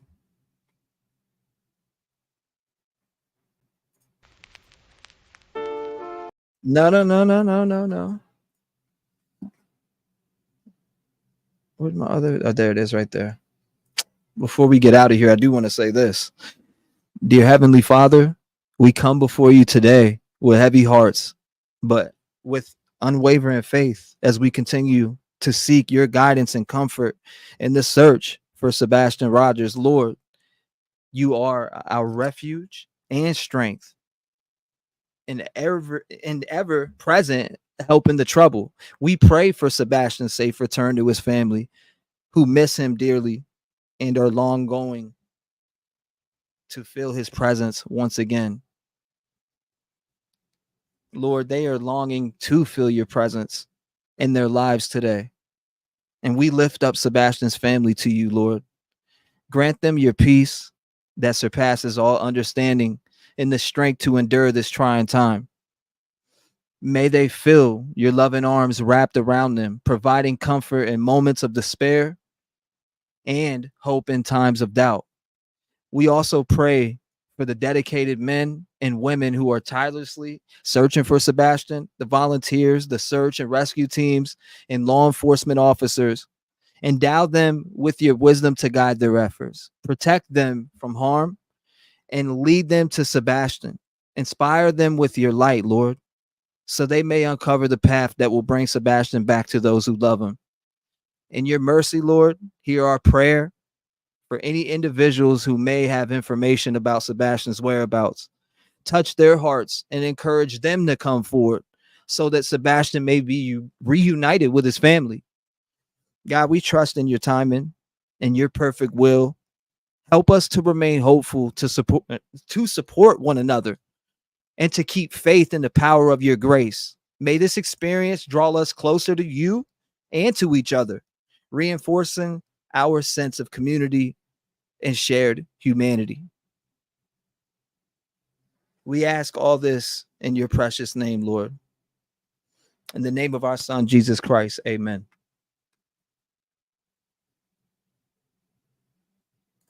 I had to get that off real quick.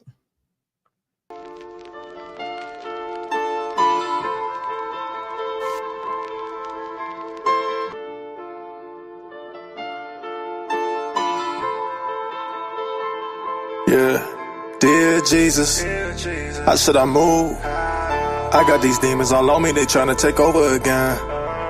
All of this money, I know it can't pay for this life of sin. All that I ever wanted was to win, but I'm not tryna be gone in the wind. Dear Jesus, I need you to walk for me, I need you to talk for me, cause I don't seem to do it properly. Dear Jesus, yeah, dear Jesus. Look, dear Jesus, I wanted to change. I'm over feeling all of this pain. I've been through the struggle, I've been through the rain. These haters are looking for something to blame. They always are coming all up on my page, filled with their hatred, they think that I rage when I am really laughing in the face. You either a rep gang or you are a snake. I don't give a shit about none of your drama. My faith is with God as I fix all my problems. You people be running and hugging the fence while I stay focused on myself and I'm evolving. I use my platform every day for love and light to make a better place. Watching these kids lose their lives just makes me turn insane. Dear Jesus, how should I move? I got these demons all on me, they tryna take over again. All of this money, I know it can't pay for this life of sin. All that I ever wanted was to win, but I'm not tryna be gone in the wind. Dear Jesus, I need you to walk for me, I need you to talk for me, cause I don't seem to do it properly. Dear Jesus, yeah, dear Jesus. Look, nothing but pain. All of these families are feeling the same, losing their loved ones. So all of this violence, our government doesn't want to make a change. It feels like a game, this shit ain't the same. All of y'all do is just pick at our brains, give up a little info, they conceal the rest, and expect us to believe what you say. How is change gonna happen? You let these pedophiles run around and trash it. They touch kids, but the judge gets an ass kiss. And you expect us to wanna roll with that shit? He touched a kid and gets 2 years maximum, but gets back out on the streets looking for a scheme, sneaking in a family, then killing a team. And now we stand together as human beings. Jesus, I'm asking for help. These bastards should really be burning in hell, at least the rest of the life in the jail. We really don't understand all of the failed. Audrey Cunningham, Quentin Simon, Kylie Rodney to Summer Wells. All my life I've been waiting for purpose, and now I have it. I will prevail. Dear Jesus, how should I move? I got these demons all on me, they tryna take over again. All of this money, I know it can't pay for this life of sin. All that I ever wanted was to win, but I'm not tryna be gone in the wind. Dear Jesus, I need you to walk for me, I need you to talk for me, cause I don't seem to do it properly. Dear Jesus, yeah, dear Jesus.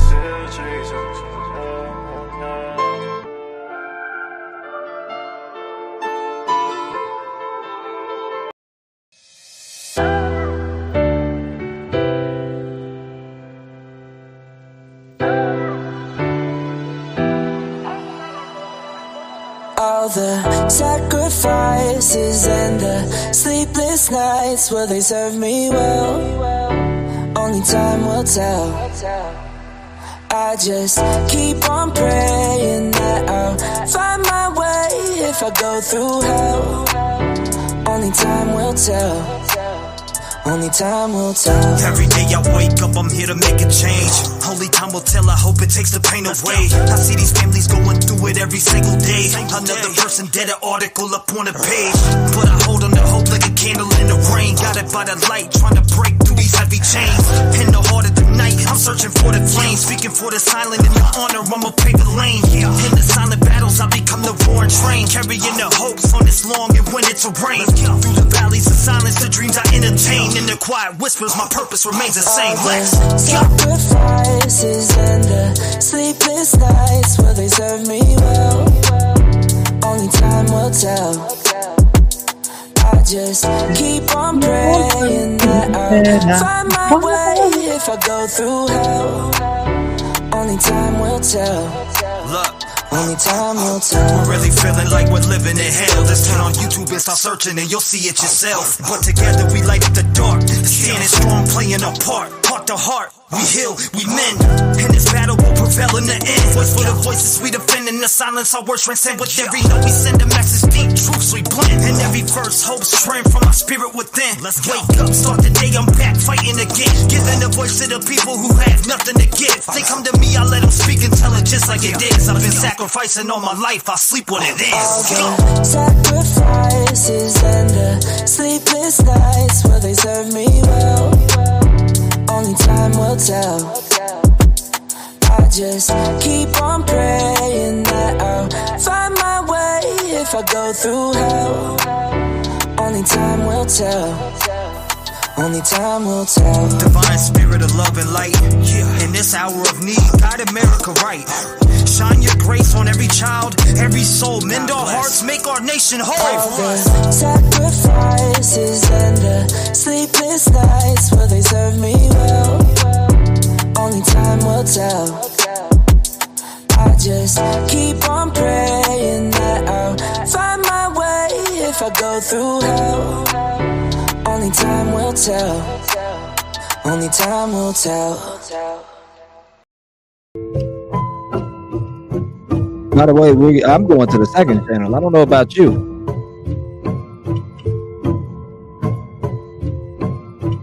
If I'm gonna get it done, I'ma do it myself. I don't trust no one, I don't need your help. Where were you when I reached out for you? I needed you and you left me by myself. So if I'm gonna get it done, I'ma do it myself. I don't really give a fuck if you're with me now. Where were you when I reached out for you? I needed you and you left me by myself.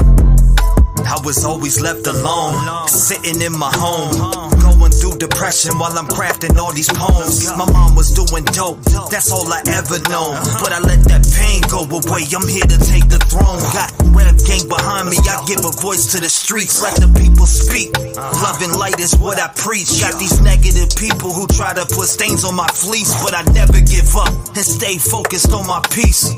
Reaching to be the better me, to succeed. I cover stories every day that could drop a horse to its knees. I've came to realize we really need change, and if I gotta do it myself, I'll bring a parade. I'm gonna get it done, I'ma do it myself. I don't trust no one, I don't need your help. Where were you when I reached out for you? I needed you and you left me by myself. So if I'm gonna get it done, I'ma do it myself. I don't really give a fuck if you're with me now. Where were you when I reached out for you? I needed you and you left me by myself. I'm speaking to the government, we really need some change. I used to be that child that was living through the pain. Got raped by a monster and y'all barely did a thing. I'm speaking out for me and all the others feeling pain. When I speak it's with my chest, this ain't no motherfucking game. I'm sick of y'all giving every one of them a name. I hear stories like mine and it makes me wanna rage. How can we turn the page when y'all haven't done a thing? You give the ass a deal, then they're back on the game. We can't fix these sick pricks, but you free them every day. So I'ma build my platform up, step by step. You can't ignore all the signs, just take a look at the deaths. I'm gonna get it done, I'ma do it myself. I don't trust no one, I don't need your help. Where were you when I reached out for you? I needed you and you left me by myself. So if I'm gonna get it done, I'ma do it myself. I don't really give a fuck if you're with me now. Where were you when I reached out for you? I needed you and you left me by myself. It's like they don't want to listen to us about what we're going through. They don't want to hear the pain. They don't want to stop these people. They want to keep giving them deals and letting them come back out into society and ruin more lives. And we're getting sick of this shit.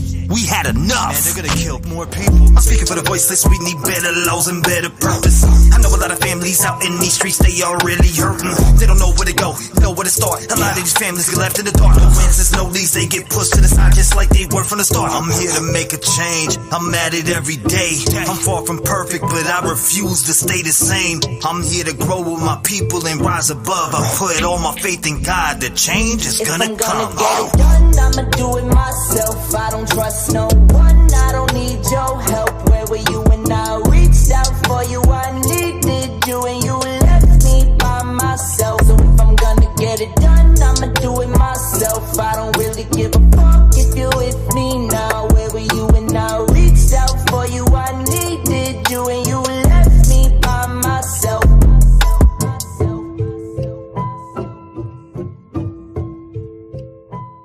Yep, I'm on my way right now. Here we go.